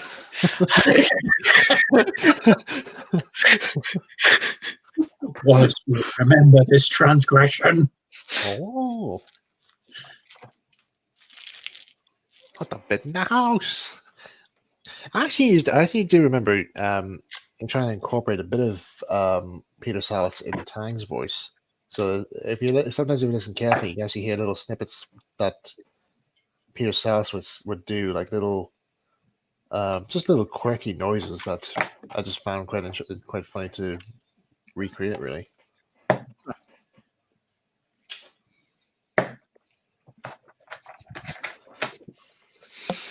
Time to get the chair. There's a very good. There was a good clip of Last of Summer, and I remember seeing where Peter Sars's character Clegg actually used to come up with these really funny like stories of stuff that made no sense whatsoever or weren't true. Like, for example, one of them would be like, he claimed that America was discovered by Yorkshiremen. And he's like some guy called Wigglesworth from Arnold Street went to discover America to breed whippets. Don't go there, people say. There's nothing out there but America. Then they say, but hang on, how come Christopher Columbus got the credit? Ah, well, you see that there was a council meet. There was a meet. They had to hold a council meeting about it. I mean, the mayor of Wigglesworth there, the mayor of the city says, look, you can't go claiming America. It's just not your style. No, let Columbus take the credit. People, and then you have one of the characters literally actually believe him. He's like, "Oh, I didn't know that." Well, very few people do.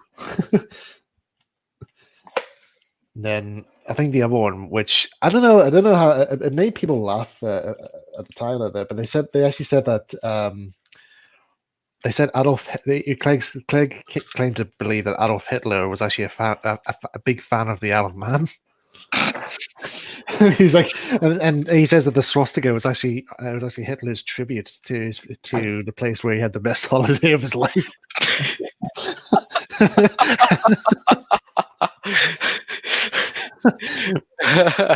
Oh, goddamn.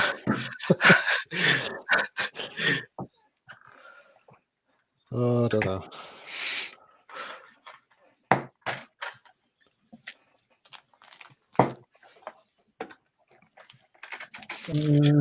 Ben versus Games. Does anyone know what they're making?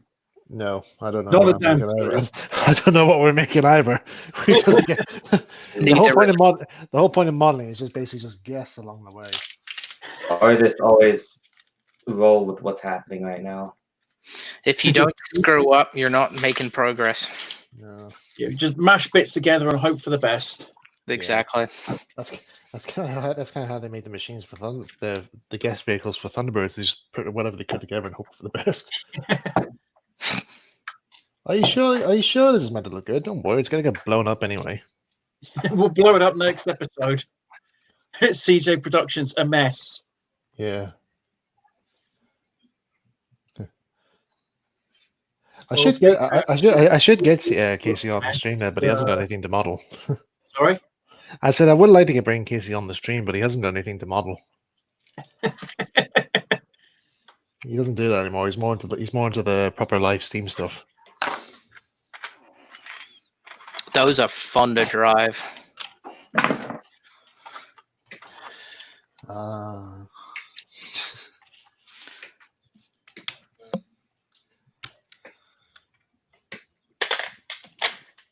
Bloody hell.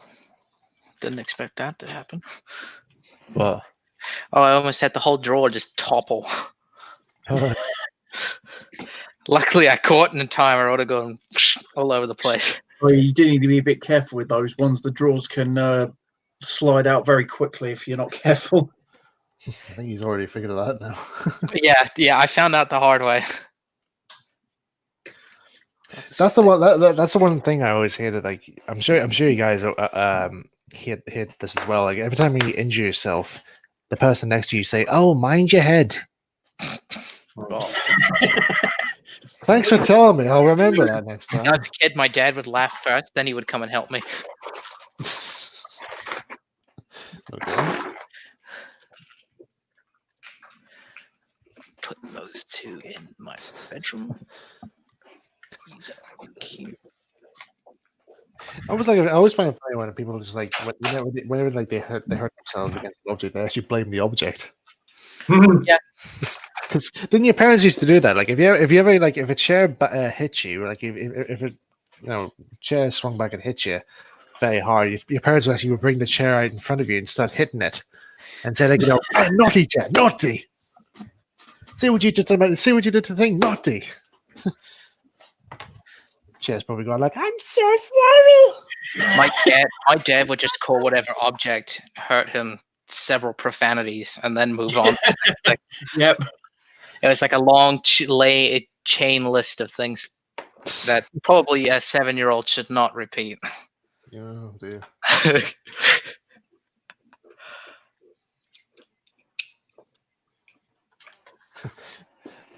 So funny, man. I have me and my dad have a bit of a running joke here where, if he ever comes across anything of mine, he would he would often used to ask exactly like, when did I ever get this? And I was like, oh, I got it from so and so, and then he just suddenly he just like he won't remember when I've got it, but he actually knows how much it cost. So for example, like if I accidentally broke something that I owned since when I was a kid, my dad would just probably be saying, "Do you not realize how much that cost back then?" I don't know. It's been, I don't know, how long? 20 years? No, I didn't buy it. Do you know how much that cost in 20 years ago? Oops. This thing. Sorry, I'm hitting the stand of the camera. There it is. I don't hate you, camera. Just the stand gets in the way.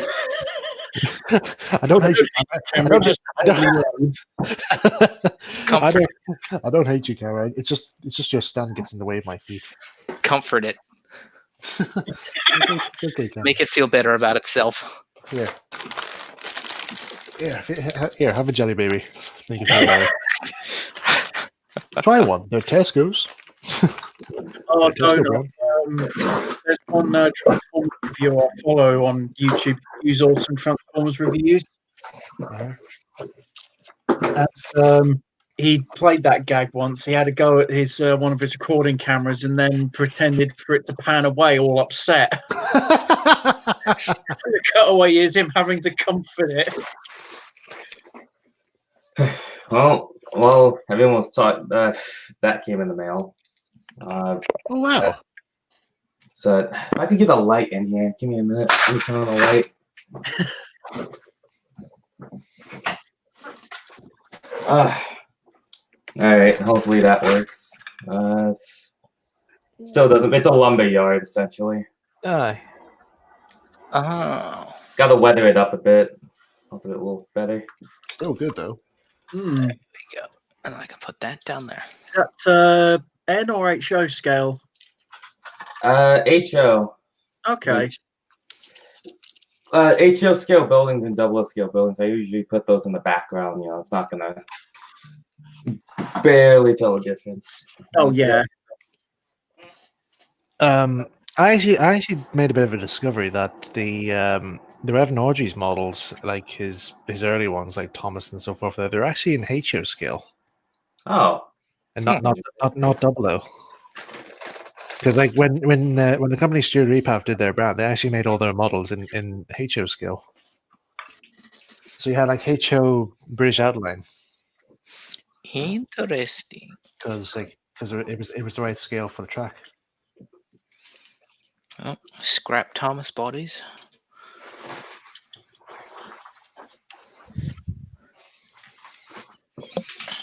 Yeah, unless you look up that close. HO and double O, obviously, there isn't a massive difference, but I have noticed the difference in like the running wheels of the rolling stock. Yeah. Because I've got a Bachmann Annie and Clarabelle, and they kept having issue over pico points, so I had to re-wheel them with double O wheels. All right.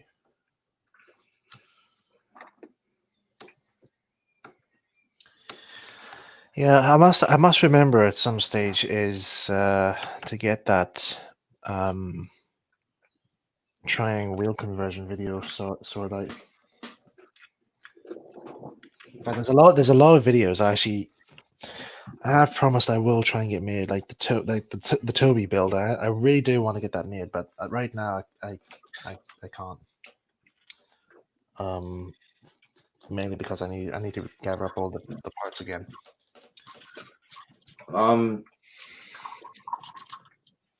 Max said, "Will you be creating Henry's Forest?"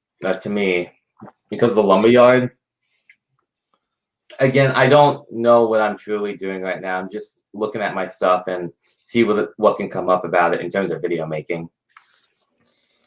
I bought the building because it looked really nice and figured I got a good deal on it. It was like $15, so Not bad.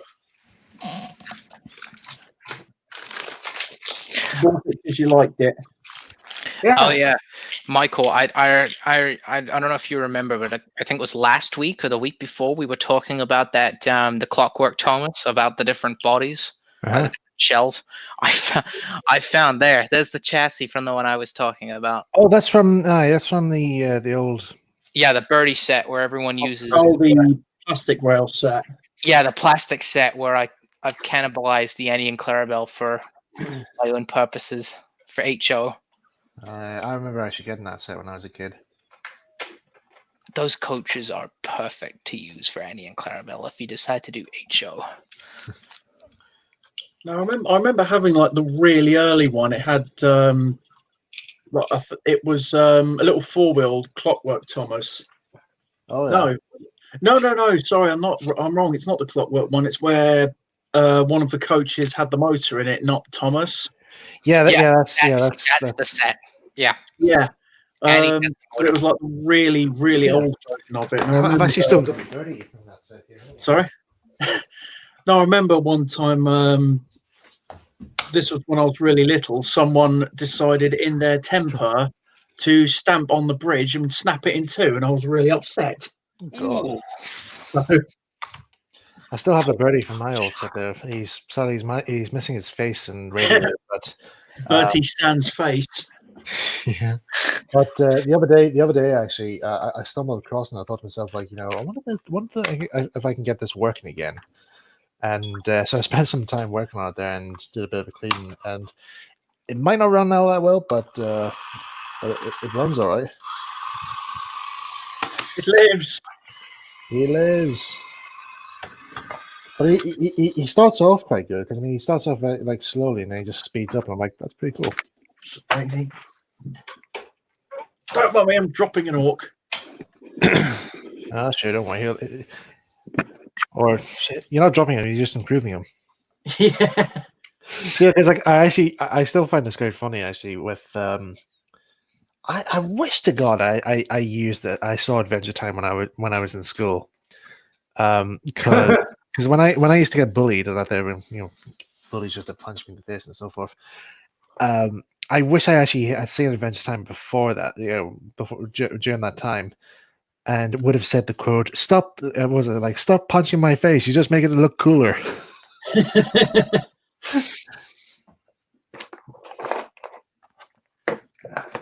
Because I think that's like one where, like, I think the character Finley, he keeps getting like scars on his face. And he's like, "Stop cutting my face. You're just making me look cooler."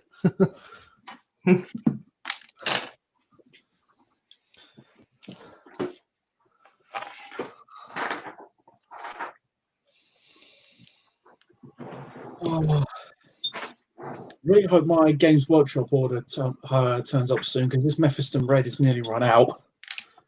Is Games Workshop still going, or is it just? The shops are closed, but they've opened up some of their warehouses or distribution centers so they can at least sell what stock they have. Is it still under the name of like Games Workshop? Oh yeah, it's still under the Games Workshop name. Oh, okay. They've just changed the name of the shops to Warhammer. That's what I was referring to. Yeah. I think part of that might be because I remember the number of times I was sat in my local store, just sat playing game or painting. Every other phone call was, "Do you sell computer games?" "No, we don't." "You want game." And I could so tell the staff were just so sick and tired of it. Oh no. So I can't help but wonder if that's part of the reason behind them renaming the stores. Every shop keeps getting called asking after computer games.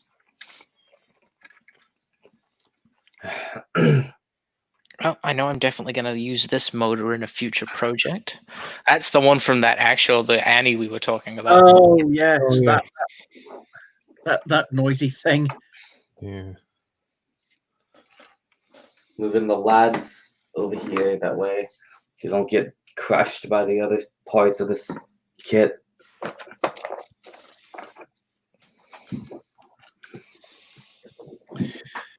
How are we doing for time now? Oh, 20 past 9. And I, Yeah. huh? Yeah, go ahead. Go ahead. What are you going to say? I don't know where my exacto knife went. That was cutting with the whole time. Okay, that's a struggle of a modeler where you don't know where you put your stuff at. I used to remember there's a memory I used to have with I'm looking around for stuff like for something I'm like that I really need for a project or something. I keep looking around saying, like, where the hell is it here? I can't find it, And then I just realized I was holding it the whole time, and I just hadn't realized. Yeah. Been there, done that many, many times.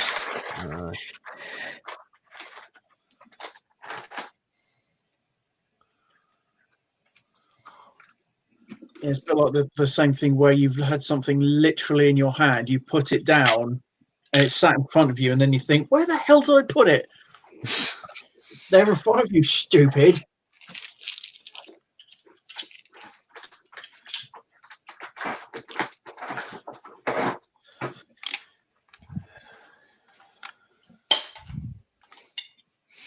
I gotta rescue this thing from the brink at some point.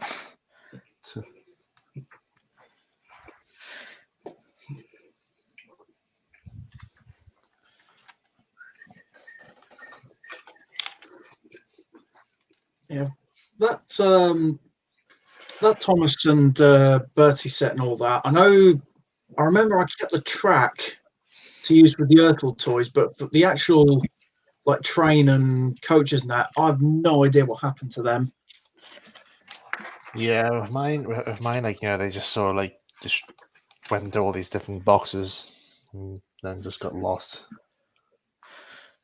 to time. Mm. Or maybe they just got donated. I don't know. Just long gone, lost to the sands of time. Yeah.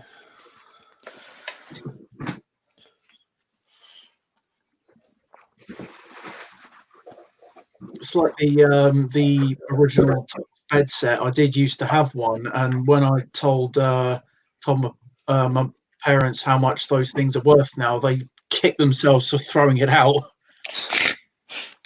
It's like, it's worth how much? Yep. Do you know what Hornby train set I really wanted to get as my first Hornby set? Mm-hmm. The original World of Thomas the Tank Engine Percy electric set. I really wanted that set.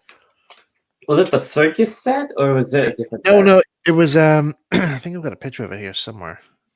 It's the one where it's got the TV series model on the Oh, right? Yeah, so I think it came with like Percy and 4 wagons. So yeah, Percy, an open wagon, a closed van, and a cattle truck, I think. But I really wanted that set because I actually Percy was like at the time Percy was my favorite character. Huh.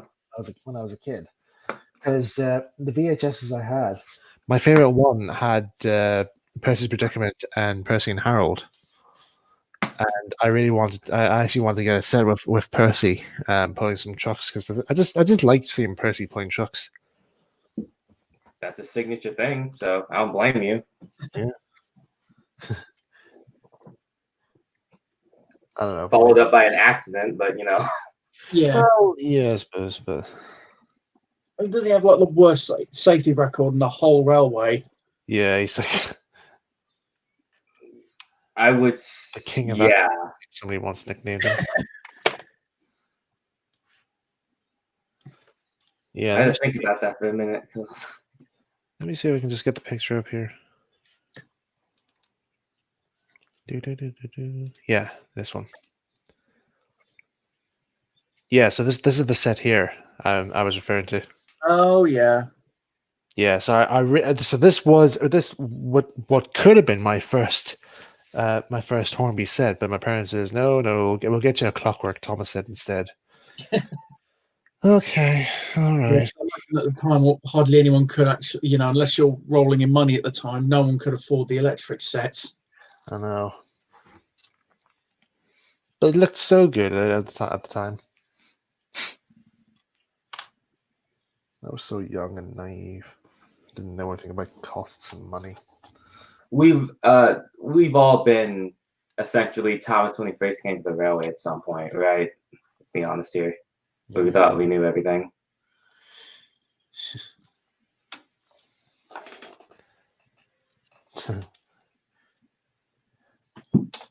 Funny thing is, it's a bit of a funny thing when in my last Thomas workshop, I was at with when we were doing Series 24.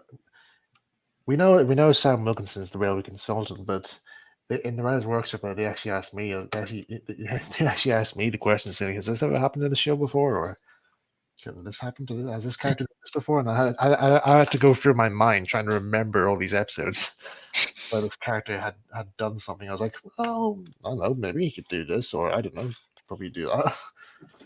So Sam could be the consultant. Well, Sam is the consultant, but I'm the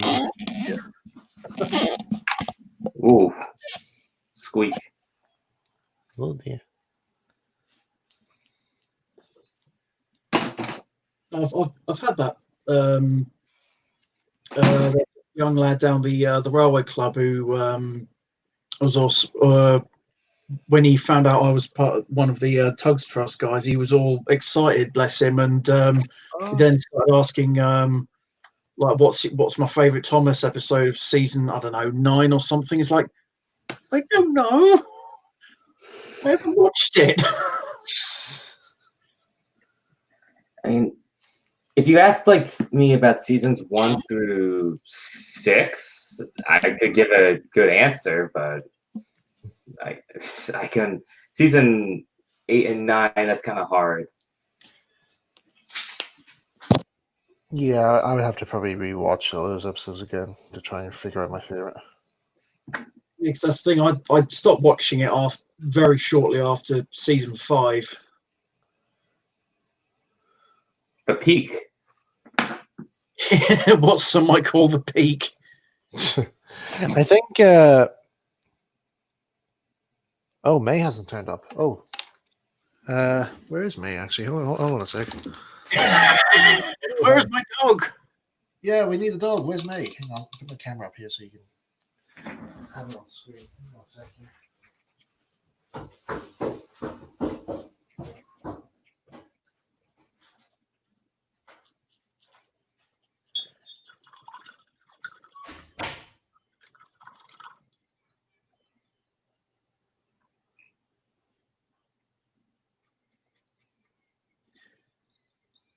Yeah, no, it's like I know some people aren't a fan of like the series as it is currently, but at the end of the day, it is made for like preschool and young children. So, Oh yeah, I are going to be their parents are the ones who are going to be investing money in it. So, unfortunately, I'm one of these people that. I'm sorry. Sorry, go on. I'm not one of these people that they look at the show and then they just like mash their keyboards about how bad it is.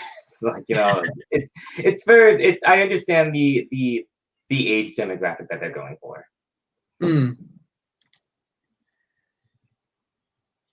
Well, to be honest, I mean, I've seen like a lot of fans, especially making like TV series replicas. They're so good, so good. I honestly do think if fans work together, they could practically make their own series. I mean, that is a possibility. Yeah, a bit like how I've seen people put up videos of like they do these remakes or their new stories in trains and that. I'm sure some people could do it in model form one of these days. Well, you've seen the user that's Thomas modeler that's done Gordon and Thomas and Gauge 1. Probably have, yeah. Yeah, they're the exact same scale, like in size as the original season 1 props. And Yeah. I remember he sent me a photo of Thomas and Gordon just sitting on the shelf, and it was terrifying because it looks like a behind the scenes photo of the first season. Like Gordon and Thomas just look like exactly as they did on screen, and it's terrifying. Like you just see them sitting on the shelf there, and it's like, what the hell? Yeah, it's like, what the hell are you doing in Clearwater? Where is the time machine? Right. I just went to have a look here. May was actually asleep at the time. Oh. So she's especially woken up to see you guys. So May, come on, you come see your fans. Here she is. Here she is. Oh. Here's we May. Now remember, guys, you woke this dog up here, so it's just so she can make an appearance. You are to blame. Yeah. So you all right? Don't you? You really are worn out. She was having a good play earlier today. There, outside there, just like running around and getting all hot, weren't you? Oh.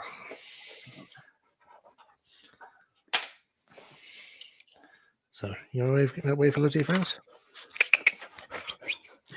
No. She'll wave at some point. Oi, get out of there. You go.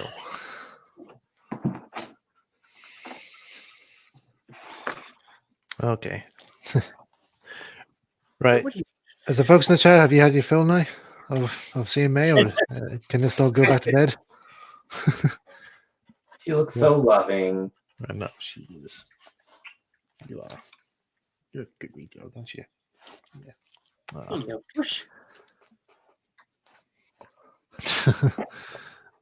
Well, see, Max, I did bring it up. Well, Max, you're the one who kept this dog awake.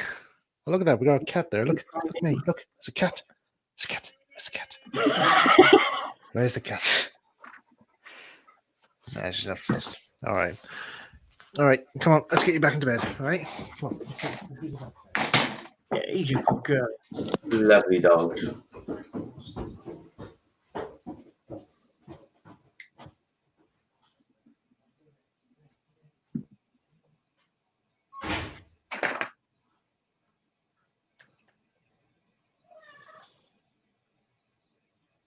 Kitty. So am I not paying enough attention to you?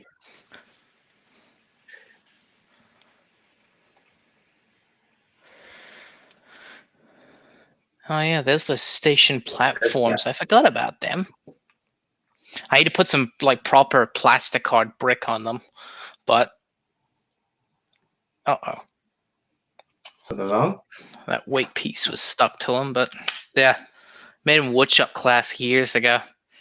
I remember our teachers like, "Oh, we have these pieces of wood. You can make whatever the hell you want." I was like, "Okay, here. I got these 2 pieces MDF. Use the little wood slicer thing, slice the ends off, and that's hooray! Now I have 2 station platforms."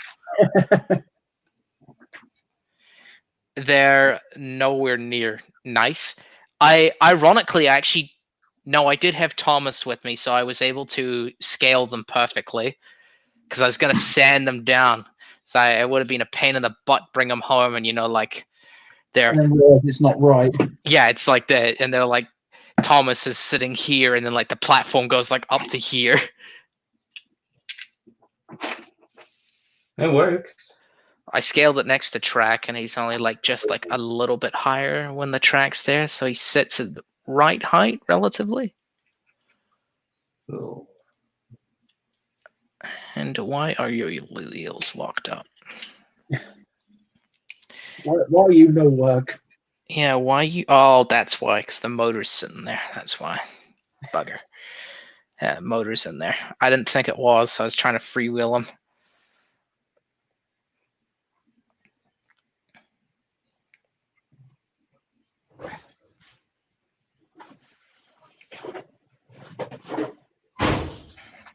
Oh.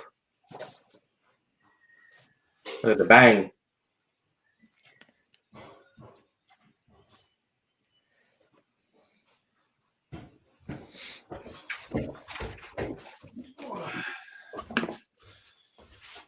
Right. Whew. Sorry about that. No problem.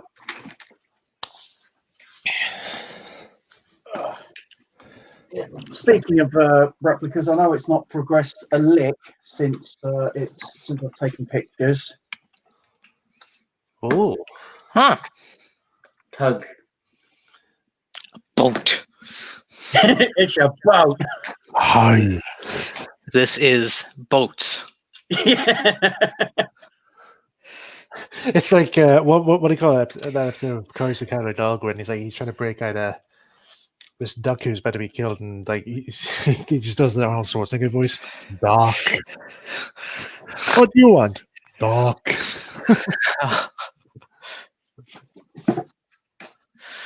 Oh, you can't make a duck. What am I going to make for dinner? Strudel. Yeah, okay. Hopefully, I should actually be able to make some good progress with this because I've got a scroll saw and I've got a better electric saw on the way Nice. to cut the acrylic with. And is this to make up like the actual like wheelhouse and that there? No, for the superstructure because Oh, okay. this one that I made originally, Wasn't right.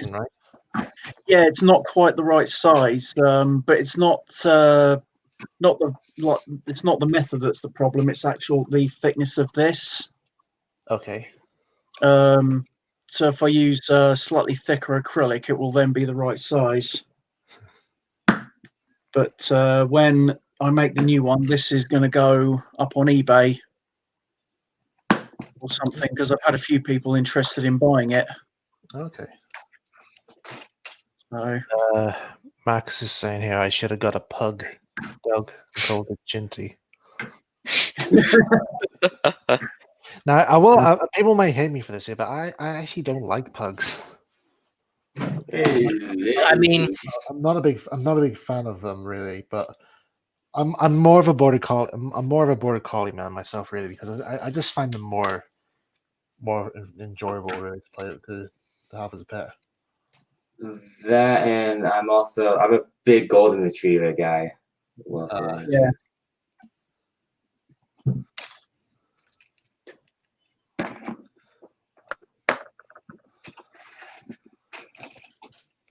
I mean, my cousin actually had a golden retriever as well called Barney. Oh. No relation to the dinosaur, just so you know. Oh, of course not. But he was quite a funny dog. In fact, it was the only dog in the family that actually bit me. Oh. He bit me though when I was giving him I think the term is we give them a fuss. Like you just like rub your hands and their friend is like who's a good dog out there. I may have done it a bit too hard on him, and he took it a bit as a offense. And so he bit me. So I was like, oh, okay.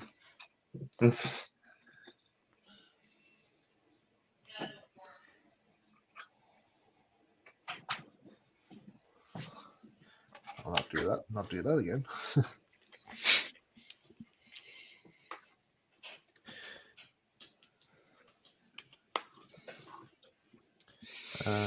Where's something yet?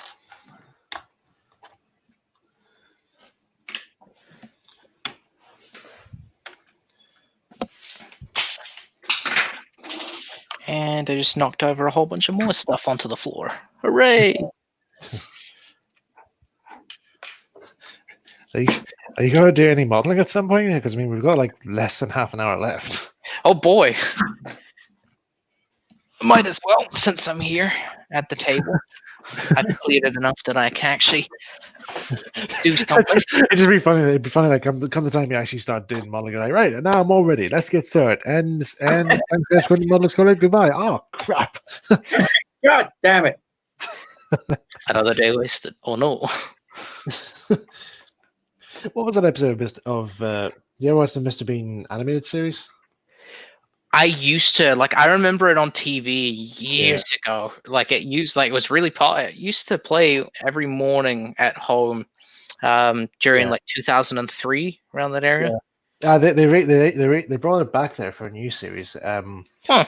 But there was one from the original, from the old series with he wants to go see Titanic. He's like trying to get a parking space and all that, and he's like, oh, can't do this anymore. And then he finally gets a parking space, and he realizes he's only got like about a few minutes left there before some I don't know, limited time left before the film ends. So he quickly grabs his ticket, grabs all the drinks, and then he finally reaches the cinema, and he's like, oh, finally. And he just sits there to watch the film, and then it just cuts to the bit, it just shows the bit where the Titanic just sinks, and it just shows the end, and it just shows the end, you just hear Mr. Bean in the audience going, no. Missed it.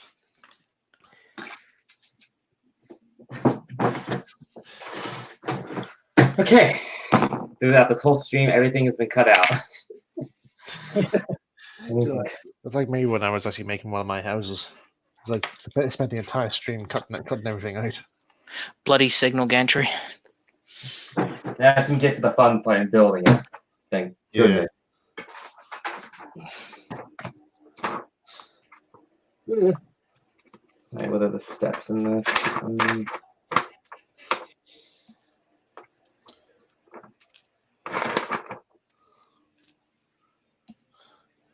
Finally got around to do some modeling. Now for the good news. Now I have to guess. Not to guess, but go through all these plans. Favorite Timothy Yard, favorite TV series model? No, really. 3 on my part. Stepney, Percy, and Gordon.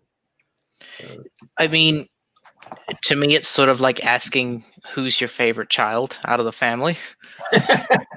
I mean, I always like the trucks models. I know you can still buy these. You can buy these from 10 mil out there, but I always found the trucks quite interesting to look at. that, yeah, and all of the models really have something unique to them in some way. So Yeah. I think I'll go with Oliver. Yeah. No, just something about the proportions was just really nice. Even though he's out of scale. I don't know, really. It's just the first time I saw him on screen, it's like, oh wow, I really like the look of this character. I think I'm trying to think actually, which is my favorite TV show? I think for a while I liked Cranky for a while because I had a thing for cranes.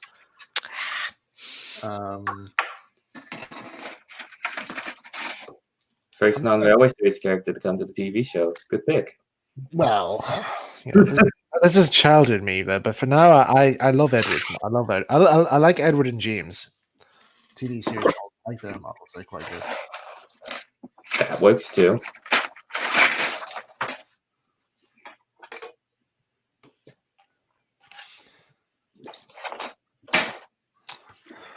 Okay, no, I'm gonna have to do something different for that single gantry. Bugger. Oh well. Oh bugger. Stupid thing.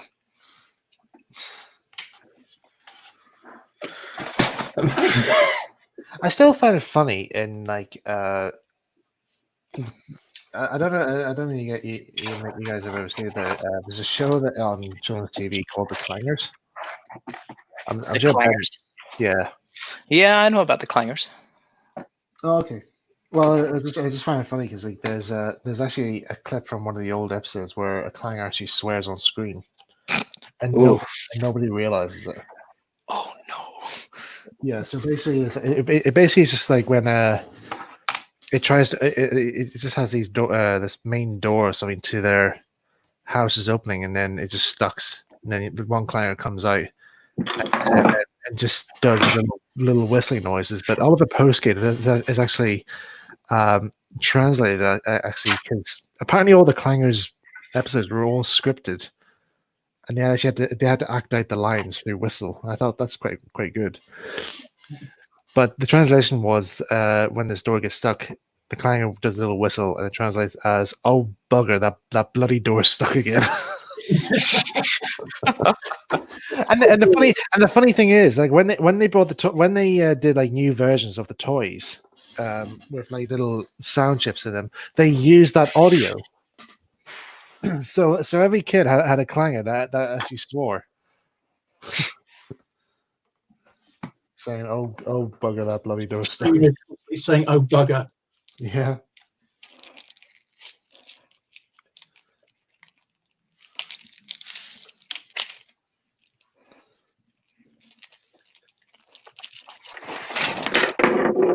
I think for a while as well that there was. I used to try and think. I think for a while I used to try and think exactly what word the clanger is actually meant to be. Obviously, the like clangers, but I think I heard somewhere in the original scripts out there that they were actually, or early development, they were actually moon mice. Yeah, I think that's right. Yeah, they're actually just space versions of mice. I never knew that. I wonder if there are space exterminators too. Yeah. In space, no one can hear you squeak. Well, yeah. There's I want to go back to Doctor Who for a second here. There's a funny video I found with there's one of the Dalek voices Roy Skelton. He also voiced the character in a children's program called Rainbow, and he plays these characters called Zippy and George. And somebody found it kind of funny. They actually like dubbed over a Dalek's dialogue with Zippy's voice. So you get a clip of the Daleks coming on screen there, and then you have one Dalek circling around the Doctor. It's like no like interrogation. It just swings around going, "Today is my birthday. Hip, hip, hip, hip, hooray."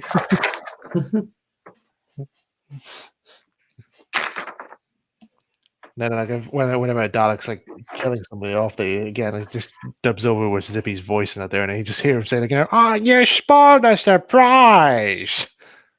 You're gonna ruin it now."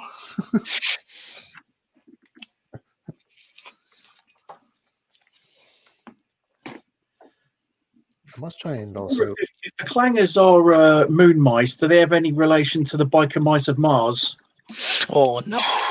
God, that's a shot. Oh, no. You know, I've never seen that show. I've never seen that show, Biker Mice from Mars. I think I might have seen one clip of it though, but I never really stuck with me. I think maybe for a while I was still into the Sonic the Hedgehog cartoons. I got given a toy of it and a big box of dinosaurs, and I was really pissed off. I looked at it and I went, "What the fuck is this? I dislike this. This mouse has alien antennas. What is wrong?"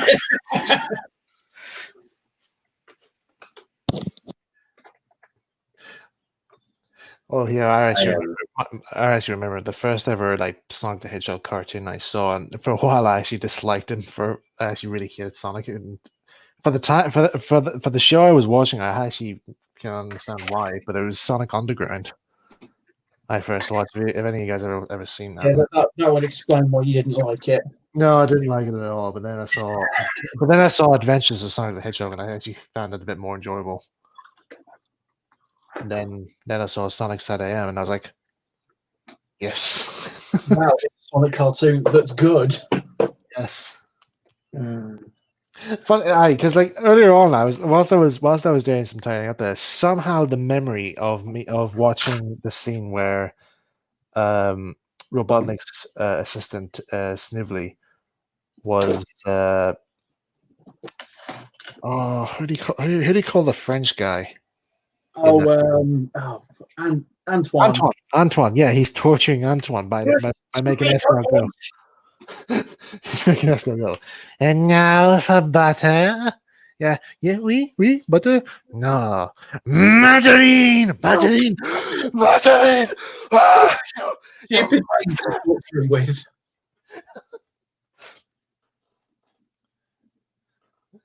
I didn't. I also didn't realize that Snively was actually voiced by the same guy who does Cow and Chicken. I did not know that. I only realised that recently. Yeah. Like, how did I not pick up on that?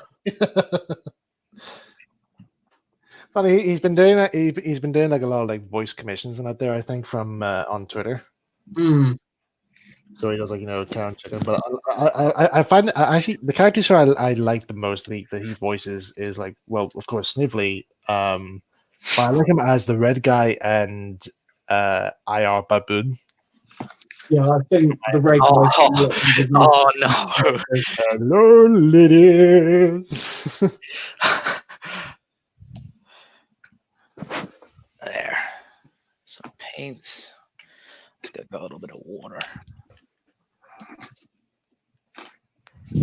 Okay, I'm completely doing this kit wrong, but I don't care. Everything's going together.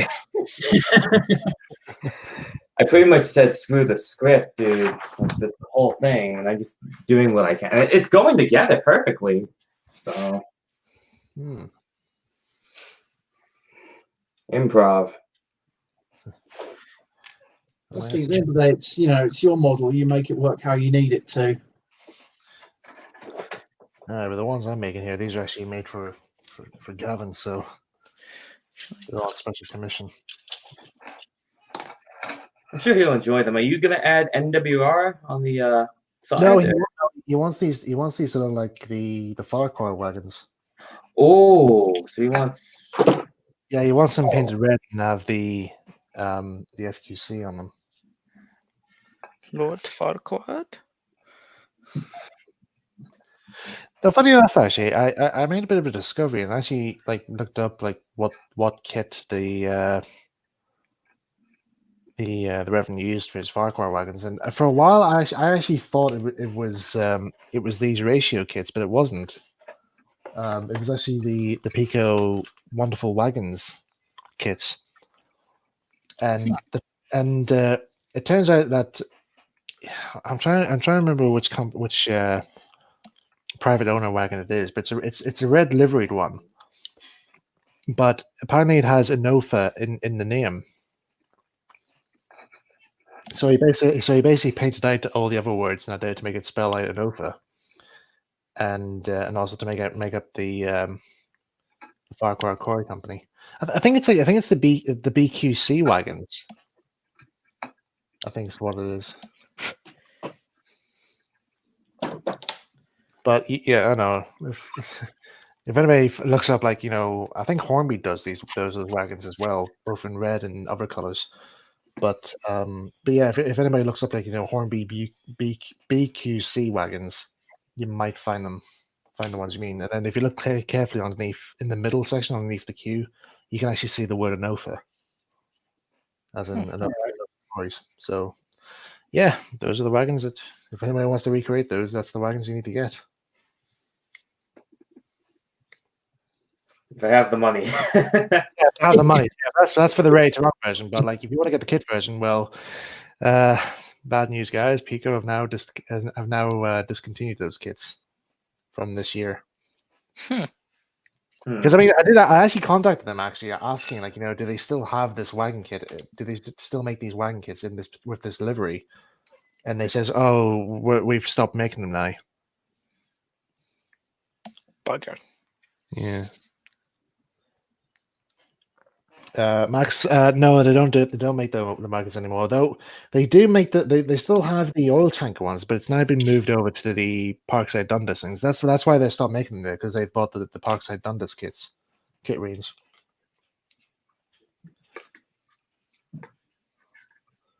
I can imagine that's a bit of a pain for people who want to make like early versions of Thomas replicas, trying to find the right Marklin parts. Yeah. They are so hard to find. Yeah, because if I think Marklin have stopped making the little BR-80 tanks altogether. I'm actually thinking about maybe making the I'm not going to make a Thomas like, but for my Garden Railway, I want to try and see about getting that BR-80 tank engine. But I don't want to get not a Marklin one though, but I've seen one from Pico, which I want to get. It might do the job as well. Just you've got a Marklin engine. Well, no, actually, because I didn't know that was the one that was what they used on. I didn't know it. I forgot. I actually forgot when I saw it. That was the engine that they used for Thomas for the show. But I just wanted to get one because I just liked the look of it. Really. Yeah. Plus, it had the proper buffers instead of just one single one, which I'm not really a big fan of.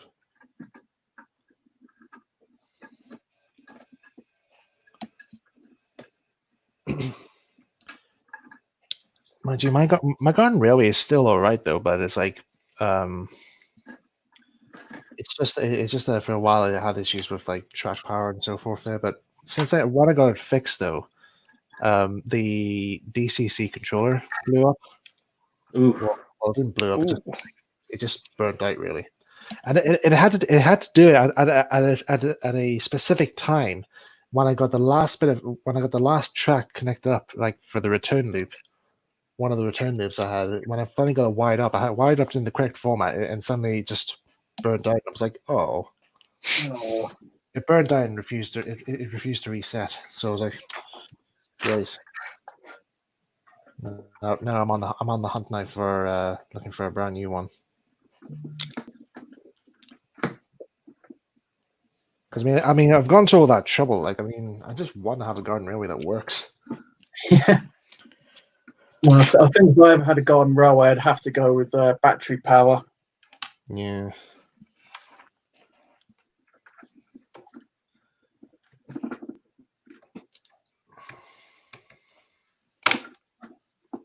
Depends on what I'm going for, honestly. But no, going back to like accuracy of like these Thomas props, I think I couldn't do like absolute 100% accuracy with my 10 cents, at least like the mechanics, because like clamping it onto a trolley at the local lake is just not going to work. No. Yeah, not unless I was to dredge the whole lake and try and smooth it out or something. What was that? Because I want it to float as well. I can't feed a smoke tube up inside it, so it's going to have its own onboard smoke generator. Yeah. It'll still work fine. It's just obviously a small unit is not going to make as much smoke as like an offshore fog machine. Yeah.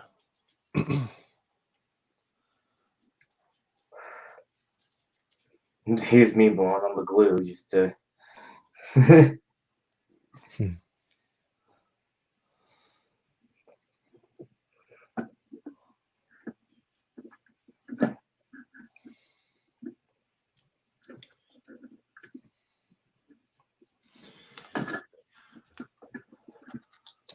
Right, that's the blue. Sorry, I keep hitting the camera here because it's in my way of my feet. Move back. There you go. Move back. A wee bit more, please. Good camera.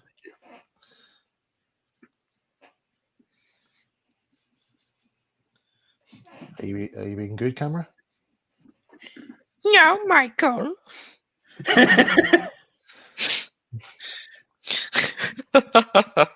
Well, no. Well, Please don't hit me again. No lens cleaner for you.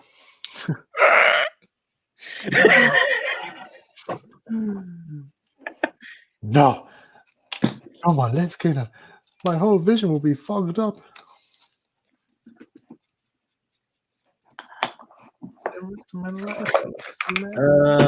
Any thoughts on Nicholas Hilgert's Edward model?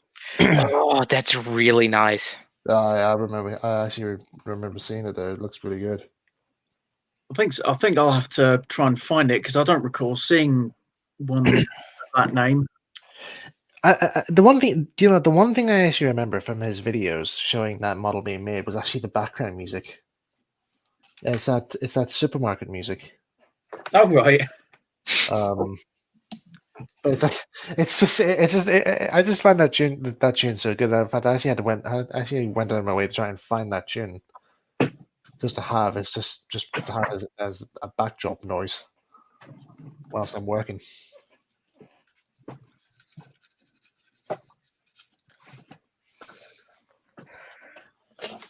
Oh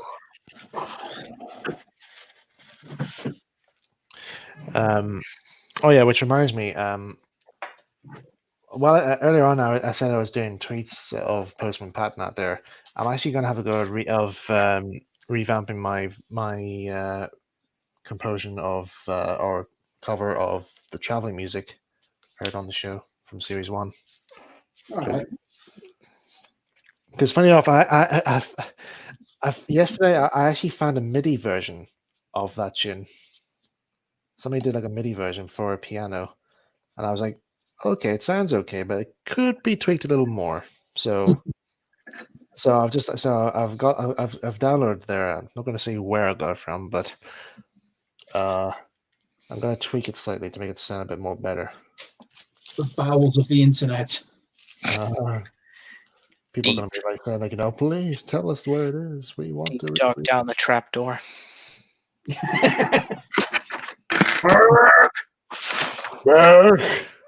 Goodness gracious, where's the other piece? Willie Rushton waits for you. Poor old Boltney. He hasn't been the same since his brain got out.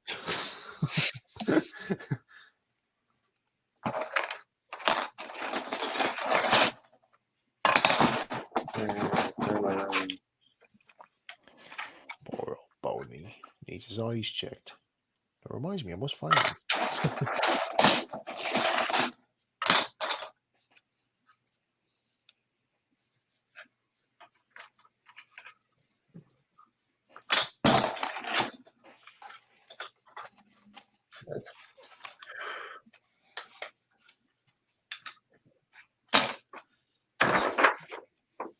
I love that one clip in Red Dwarf, Trapdoor, where the red character Rog comes on.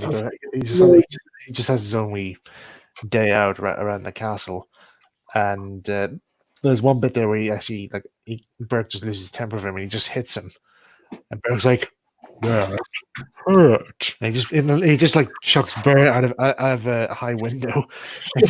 I just see this image of Burke like flying out from the window, screaming, and it just cuts to like thunder clapping as if he's just maybe he's killed Burke or something, and then it just has cuts back to the inside, and you see Rog's like, looks right, and he looks out the window, and he just looks down at Burke, and he goes, "You don't you me, you great lummox. I like Bert. He's my friend. I hate you." My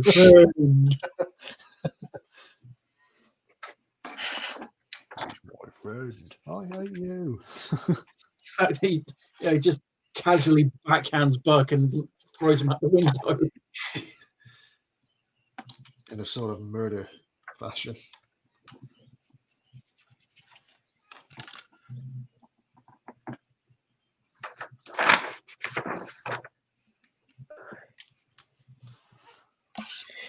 There we go. Now let's get in the cracks. Oh my. Oh goodness. Oh, behave, boy. Don't behave. Oh. What is it Dick Emery used to say? "Oh, you are naughty."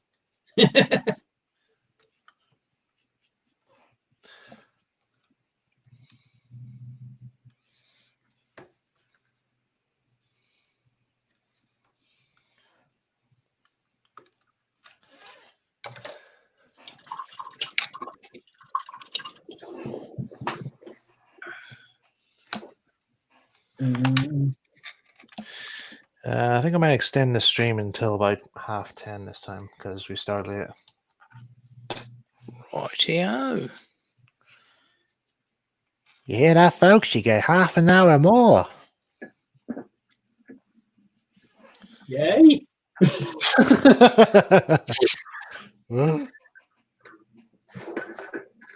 I just dropped. Okay.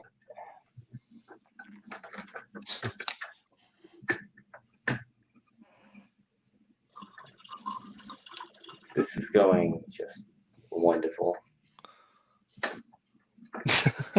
You don't sound so convinced. No, because there's no, I don't have clamps or anything like that. Might as well show this here. the top part here has been glued down and stuff like that, but this part here, it has to go right there, and I don't have any rubber bands with me, so I'm probably gonna have to hold this for the majority of the stream, Oh no. which should be fun.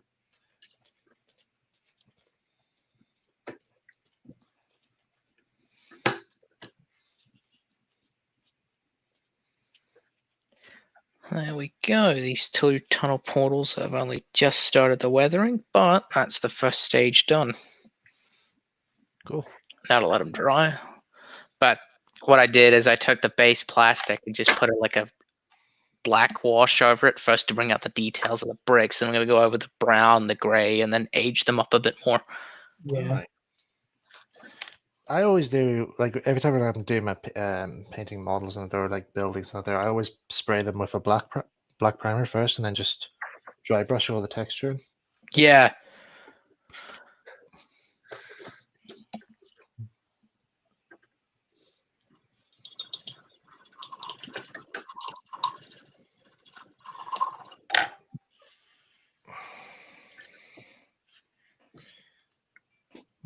I forgot I had Facebook. All right, it's on. Sorry. No hands. Okay, it's on. I don't know how it's doing that, but it got there. It's self-supporting. Bugger. Missed the bin. Hey. Yes. First shot. 8-1. Okay.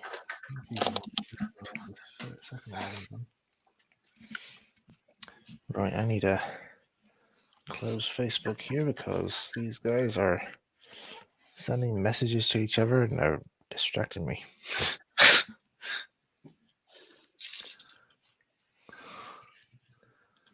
Go away, Facebook, you're not wanted.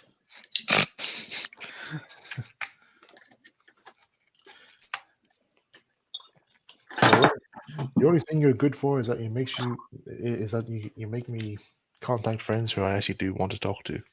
The bad thing about it is that you just bring bad news at times.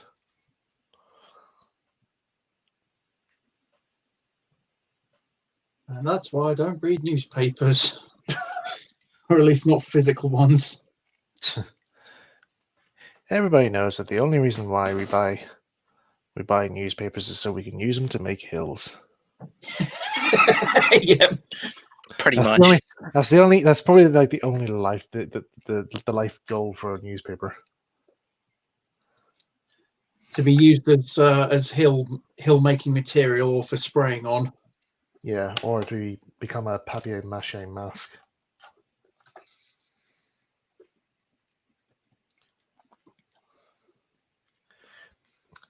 I used to remember at Halloween now in my school though, we used to get these like we used to try and make these papier-mâché masks. Do you remember we used to have to try and like stick the paper on a balloon?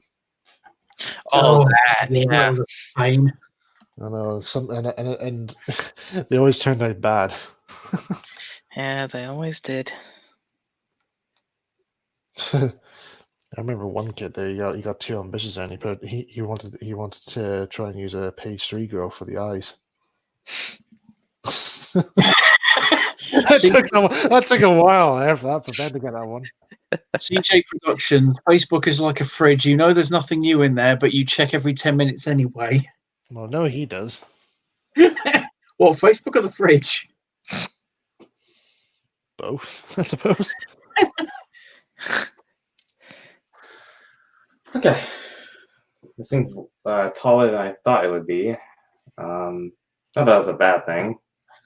To give a comparison, I'll take my Thomas here. There was some very low-hanging fruit there I could have taken as a joke, but I didn't go for it. Yeah.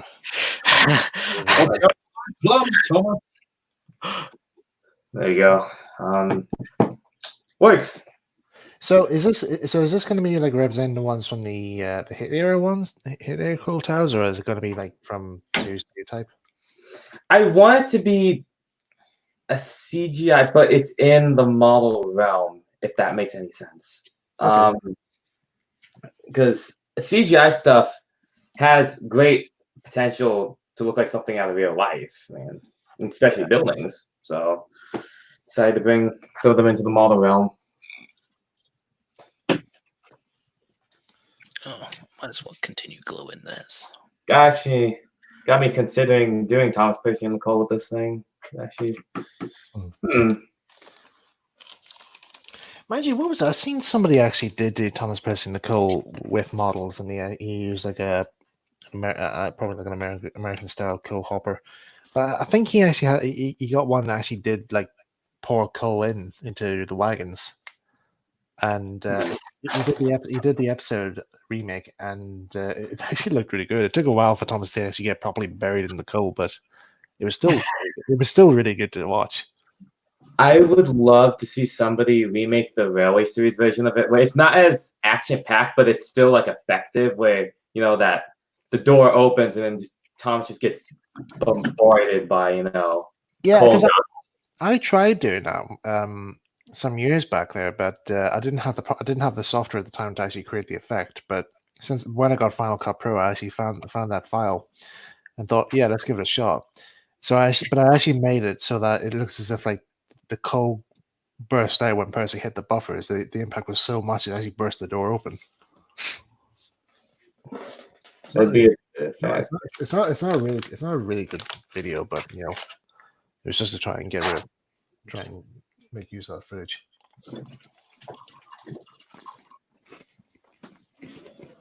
All right, you guys excuse me for a second. I'll just be back in a minute. Right. No trouble.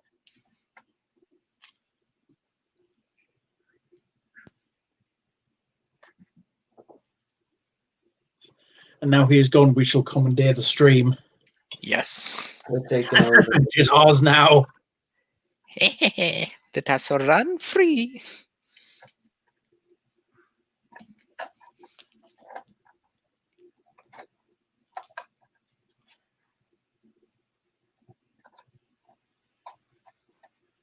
Oh, come on. There we go. Okay, no, this kid's angering me. I must leave it. This kid's angry with you. This kid's angering me. I must leave it alone. Oh, it's angering you, right?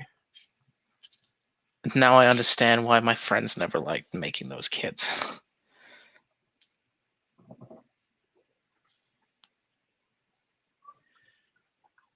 What is it? Just being like super fiddly or awkward? It's that it's this kit, the ratio one. Oh yeah, they're fiddly, so. Pain in the ass.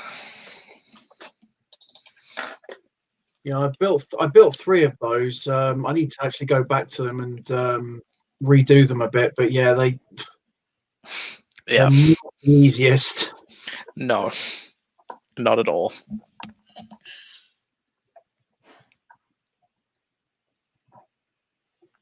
Oh, I think these are dry enough. I can do the second stage on here.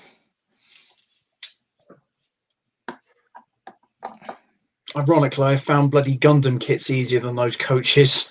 Yeah, I know, right?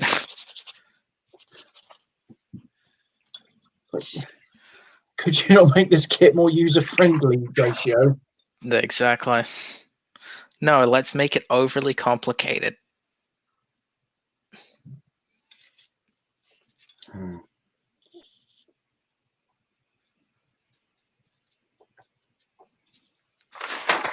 Just seeing somebody says we've got some audio trouble. Let me just check here.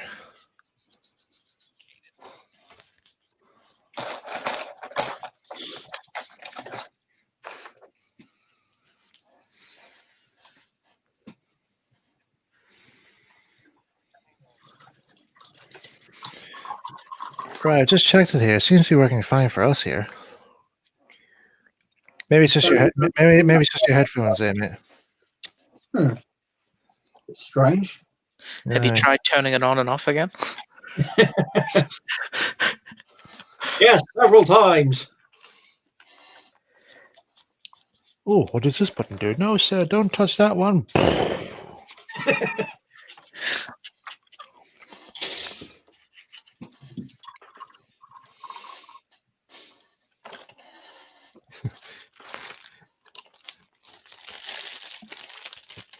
Right, I must actually. I know I shouldn't actually ask this, but this actually did question me when I first saw this. In the scene of Marvelous Machinery, when the Fat Controller is like volunteers to try out the milkshake machine, he says, "Oh, does it make blue flavor?" And I'm like, which flavor is he referring to?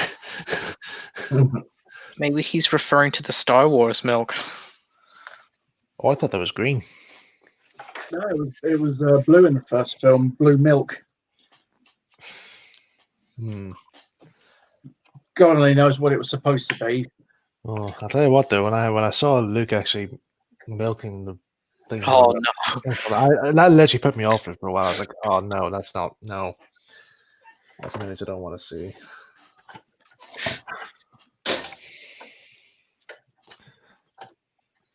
Blue raspberry.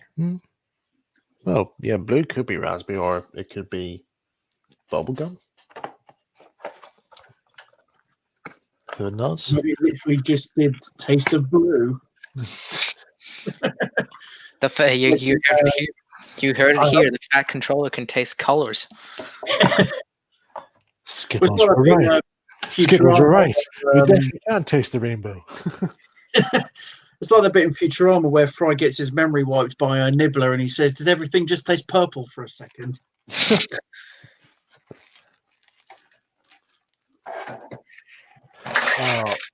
What was the one? There was one scene in Futurama. Actually, I still remember recording every now and again, which was I think it was one when Zoidberg gets taken in by the U.S. government from the past. Oh. They think he's like some sort of weird creature, and then they bring him to this room, and he has a fully laid table. And he's like, "Oh, a buffet! Oh, if only I brought my wallet. It's free."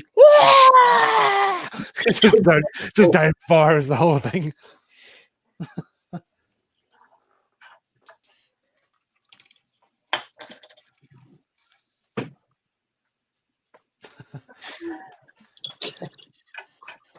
I still like that scene where his slinky breaks, and he tries to fix it. It's just like this. It's just a heap, just a tangled heap of wire, and he's like, "There you go, my friend. Well done. Let's get you going again." It fails to go down a set of steps, and it just somehow it catches fire, and he just bursts into tears afterwards.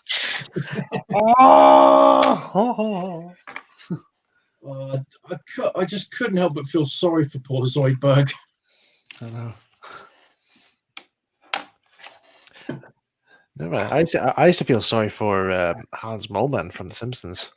Oh no!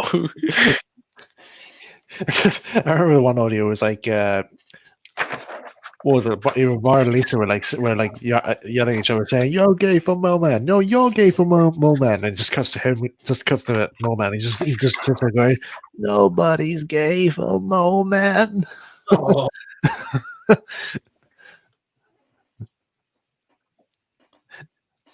Imagine, yeah, I think his Man Got Hit by Football is still one of the funniest films ever he's made. Hans Moleman Production presents Man Getting Hit by Football. Boink. Oh.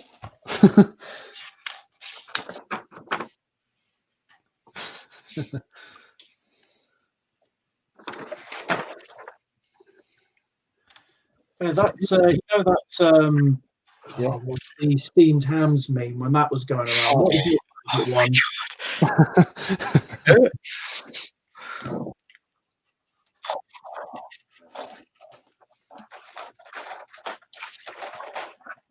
I think my favourite version has got to be the Transformers one by Frederick. Oh, what was that one? How did that go? Why are you serving up these burgers despite the fact neither of us consume human food? Oh, there's actually one I remember where it was actually it's steamed hams, but it's actually Homer voicing everyone. Mm-hmm. and this guy does a really good Homer impression. I remember that one. Yeah. I'll move that over there. Getting a pain in the ass.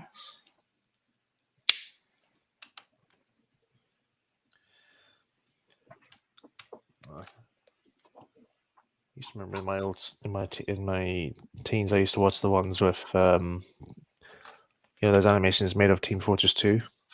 Oh, oh yeah, I know about them. I swear I must have only touched the tip of the iceberg with those, because I've seen a handful and it's just like, what the hell is this? There's a really good one that I saw that someone did a parody of The Mask, but they put the mask on Spy, and it's yeah.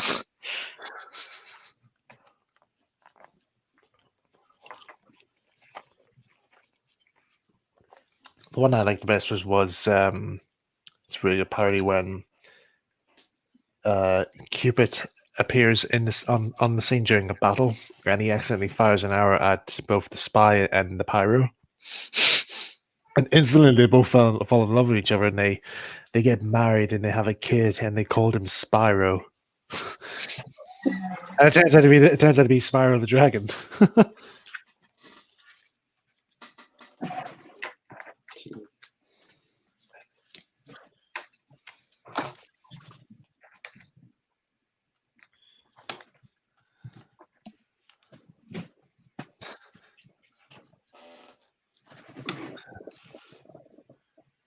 No, wait, it gets better. So, when the patient woke up, his skeleton was missing, and the doctor was never heard from again. Anyway, that's how I lost my medical license.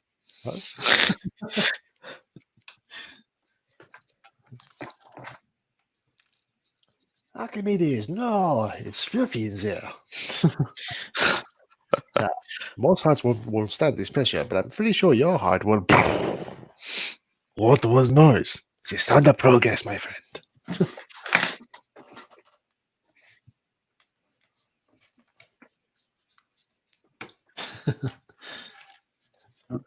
Tanko plays, my favorite Transformer will always be Bumblebee.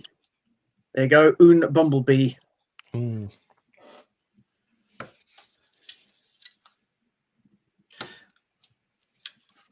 I actually remember on the bus, there used to be this one kid, and he was Transformers obsessed.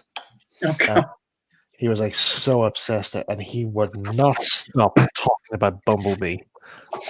He'd be reenacting battles out there, and there would be somehow Bumblebee would take the full center stage. Optimus Prime would just be somewhere in the side wings, wait to call out. They'd be like, "No, bring Bumblebee, help me with this here, Bumblebee." And to this point, I started going to the point where I think to myself, oh my god, this guy, whoever this Bumblebee character is, he's probably going to be having his own pass card for anywhere.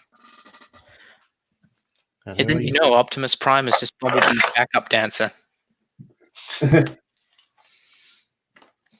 don't think originally Bumblebee was that big a character. It was only since the Michael Bay films that his popularity's kind of shot up. Yeah, pretty much.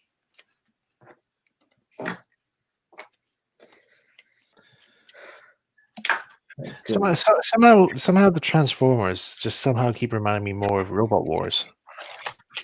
Right. I don't know why. I think it's just because of course, have one character called Bumblebee, and then it just kind of reminded me of one of the house robots, Matilda, who was one of my favorite. But in fact, we actually named one of your orcs there after a house robot, didn't we? We did, yeah. That one there. Yeah, Mr. Psycho. There we go. A bit closer. Yeah. There you go. Big hammer, ugly mug, big claw, Psycho.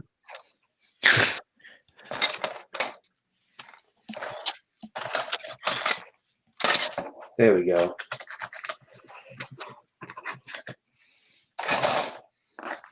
Found him. Taco asks, "Who was your favorite character to write in the Roll Engine?" I'd say the people, because I actually had a lot of fun actually writing the people interactions. Though I'm actually funny enough that most of the stuff you actually hear in Roll Engine is actually what I actually wrote down, all in originally.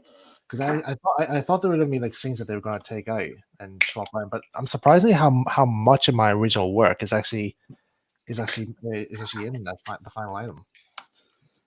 So like I don't know if anybody laughed at that joke for this one joke I put in with I mean I know people think Beresford's scene was like shoehorned in, but funny enough, I actually had a good bit of fun actually working him in and try and make him do these funny jokes out there. I think the best one I liked best, which I'm still surprised they kept in, was when he's holding Thomas up and he says, "Oh, you're certainly going up in the world, my friend." To which point Thomas just looks down from the grate and he's like, "You're not kidding." I'm thinking to myself, like, I was very proud of that one. I'm surprised I didn't get much of a laugh, but oh well.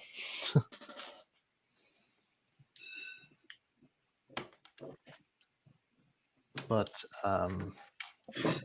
yeah, I had great fun writing it.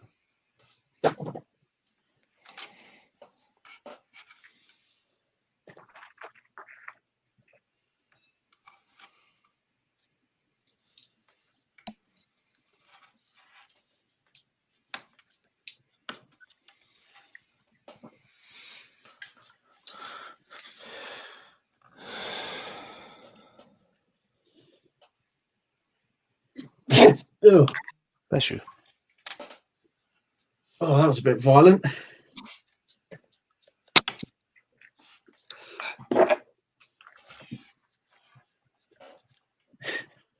Everyone likes a big boom. That's also why we have Adam and Jamie from Mythbusters. Yeah.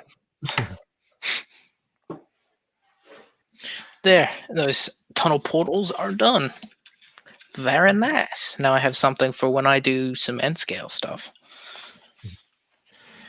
What's Jamie doing these days? Actually, I know Adam's doing his online tested. Yeah, I have no idea what Jamie's doing. I would imagine he's, because they were both like prop makers and set makers. They Before were. Adam worked for ILM during the Star Wars era. Yeah.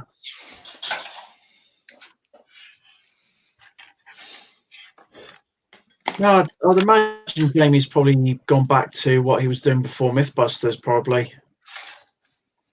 He's a bit of a jack of all trades. All right. I think the last Mythbusters episode I remember watching on TV was when they did the James Bond ones, and they got Jamie. They painted Jamie in this like latex paint, like this gold latex paint to try and see about the myth about. Oh yeah, if the actress passed out or not from the paint. Yeah. And apparently it can be done. Well, no, I don't think it was that the actress passed out though. I think it's just because it was just there wasn't it. What can the character can you die from being painted gold? Oh right.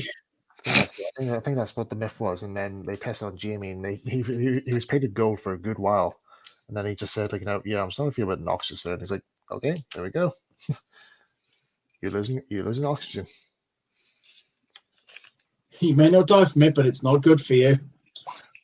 There we go. Myth to prove. But I think the first ever Mythbusters thing I saw was I just stumbled across. I don't know why. They were doing the quicksand challenge myth. Like, does killer quicksand exist? Mm. And I think that's where I got my idea for the down the mine effect. Actually, I was watching that episode because they were doing this myth about how to get proper killer quicksand. They basically like fed water through the sand from underneath. So I think that's kind of where I got my idea for making the sinkhole effect. Huh.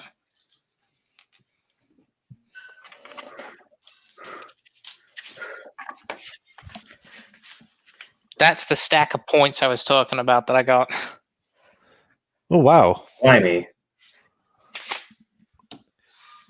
I have a lot of curved express points. What was it? There was a Thomas fan on the Discord server I was part of. They were looking rid of some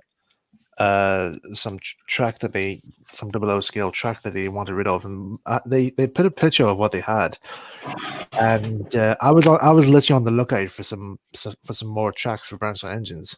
mainly point working out there, and I saw what he had, and I says, are these points Hornby or Pico? And he's like, oh, they're all Pico. I'm like, how much are you looking for them? And he's like, I don't know, 20 quid. I'll buy them. I'll buy what you have. And he says, cool. And he says, he says, I'll throw in the straight tracks as well. And I says, even better, because that's what I was going to ask as well. So this user, he's actually pretty much like pretty much supplied nearly all the tracks for Branch Engines. So I've actually got them all stored in a way in a box, so it's just labeled tracks only to be used for Branch Engines. There we go. That's in there. So yeah. Be a sec, I guess.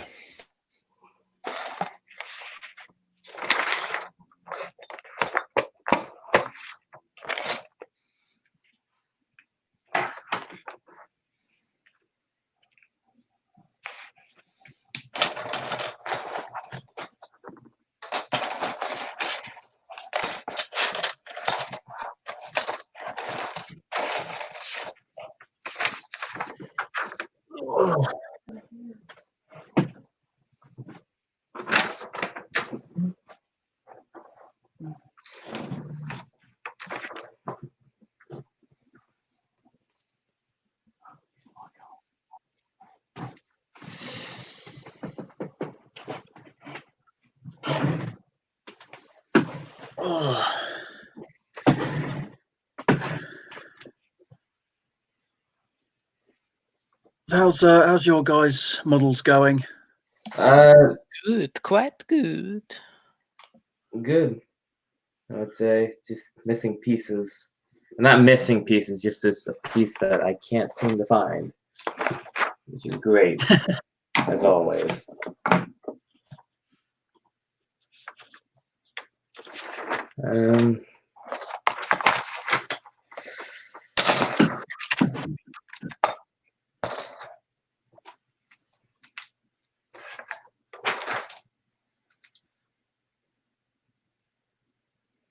Yeah, Pico still has the N-gauge kits. I would like to get a few of them, not the trucks, because Bachman's obviously coming out with theirs, but maybe the box vans. Maybe they could work with the Tomix Thomas range, which I do have, but I need to show them at some point.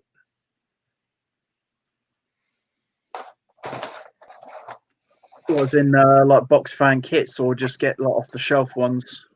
The kits, because as a modeler, it's not that hard for me because the kits are cheaper than the actual wagons. So I figured I'd probably get the wagon kits and make my own stuff. Yeah.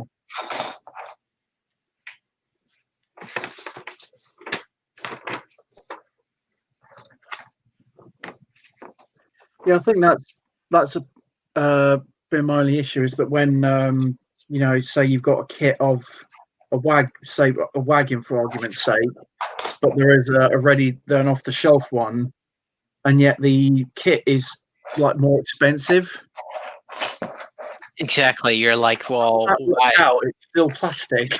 Exactly. It's like screw paying like double the price for a kit when I can just buy the ready to run version and just take it apart. Yeah, and like paint it if you want. Exactly. Right. I'll just go back there. I might have to do a bit of a shout out to a bit of a viewer who's recently just tuned into the stream. Who would that be? Hi, Mom. Thanks for tuning into Modeler's Corner. Hi, Michael. Hello. You being good? I swear I'm being good. Please don't watch the playback.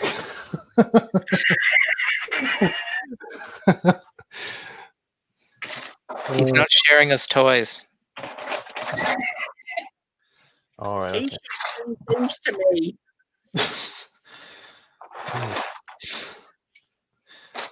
This is what happens. This is what happens when your parents tune in to watch your stuff, and when you're live, they like find ways of embarrassing you. I know that's what it's going to be like.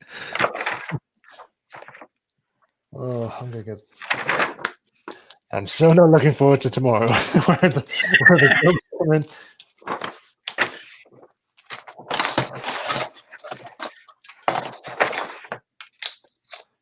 So where's my next shout out?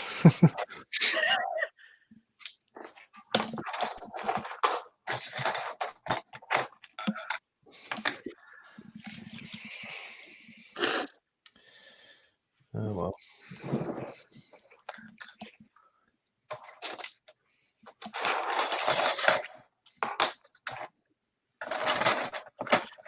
Right. Let's see. We'll give it about another 5 more minutes, and then we'll wrap up the stream for tonight. It was fun talking to everyone. While I was focusing on the little kit here, I did make some progress. So, all right. Yeah, and I actually cleaned up a big chunk of the area. Very good. Hmm.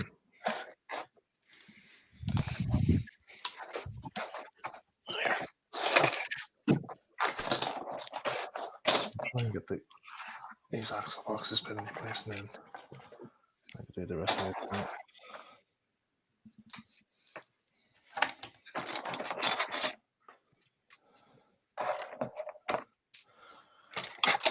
So really, the only thing I've got left here to do on these here is just to get the painting and the decals applied, but just my paints are stored away.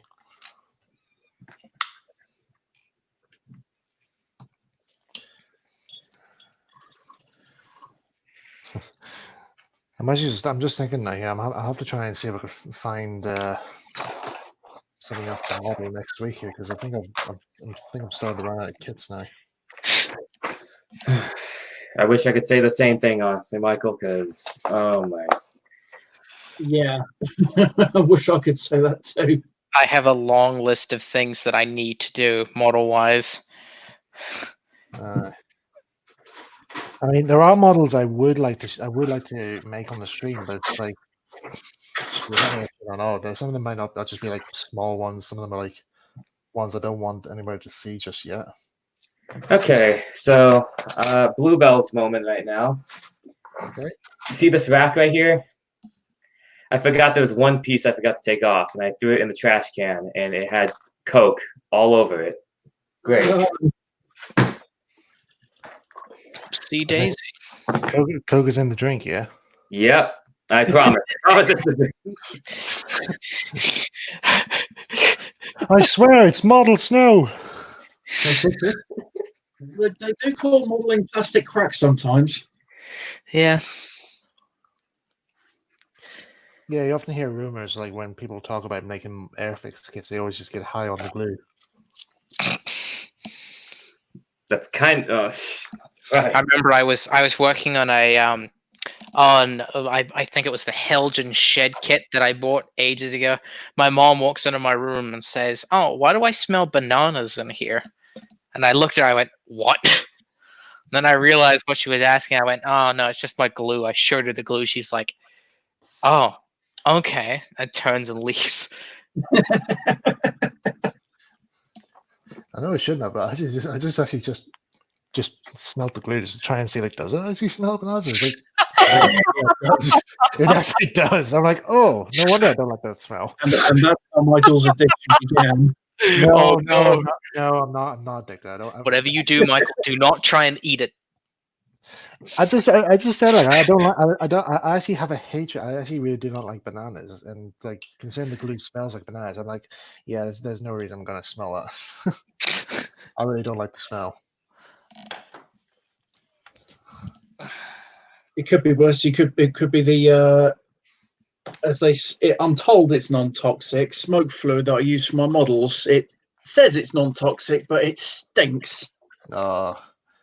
See, because I got that one from Deluxe Models. That's actually meant to give a scent of like industrial coal and smoke in that there.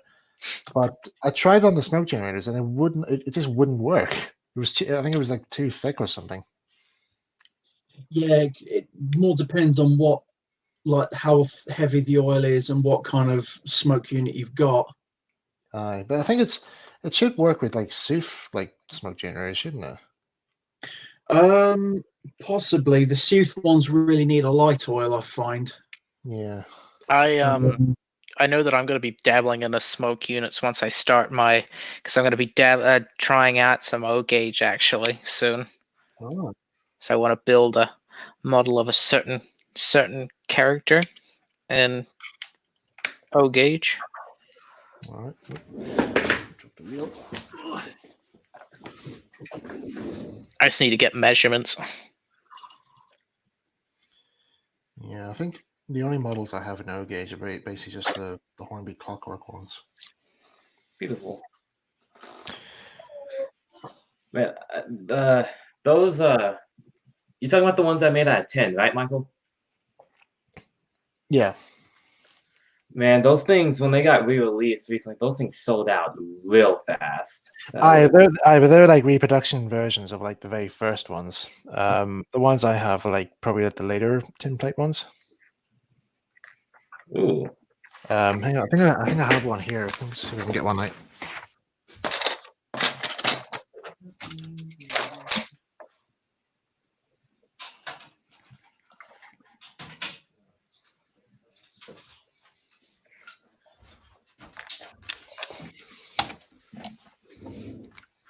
Yeah, so there's one there. Oh, wrong camera. Oh, there we go. So this is the one that does work, though. Actually, I have another one that does work, and this one works as well. But I have one with a tender, but one of the main drive gears has been chipped, or what's the word? Like the teeth in it, they have been broken off, really, from past use in it there. So it needs a new. Probably need a replacement gear or something just to get it working again. But yeah, this one still works. It's a wee bit dirty and a wee bit a little rusty in parts, but still works. I think I got this for about 15 quid. Impressive. Yeah.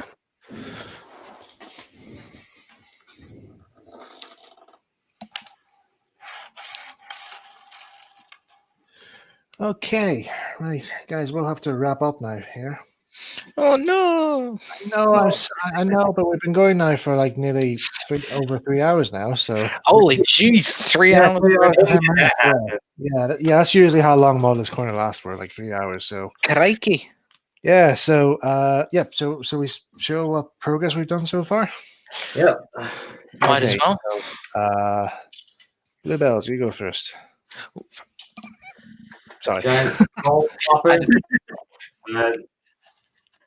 Took Oh wow. on the stream. It's ginormous. Sound tower. Give a good comparison. Again, I might as well put Henry on the bottom here, which everyone here is surely familiar with, and probably the most appropriate for the Welsh coal. So, Yeah. No wonder it was expensive. Yeah. That's awesome. Okay, your turn, mate. Blue tank. Oh, there we go. Gave me a jump there. Sorry. Yeah, Yes, know what you're doing. there we go. Paint it up there. That's pretty good. Nicely Dry weathered brush is down. pretty good. Might want to at some point. I get some powders and try that and whip that thing up. Very good. There we go. And I think that is everything aside from ripping that apart. But most of the time, you were just basically cleaning up stuff. Yeah, pretty much cleaning. This is a vast improvement from what it was when I first started. Yeah. Ben, let's see your progress. Yeah. One finished orc. Oh, sweet. Even has a little peg leg. Nice. So I like that. I like that effect. He's covering his eyes, like trying to see what he's being fired. What's firing at? yeah, because normally the arm for that, it's the hand is the other way underneath the barrel of the gun.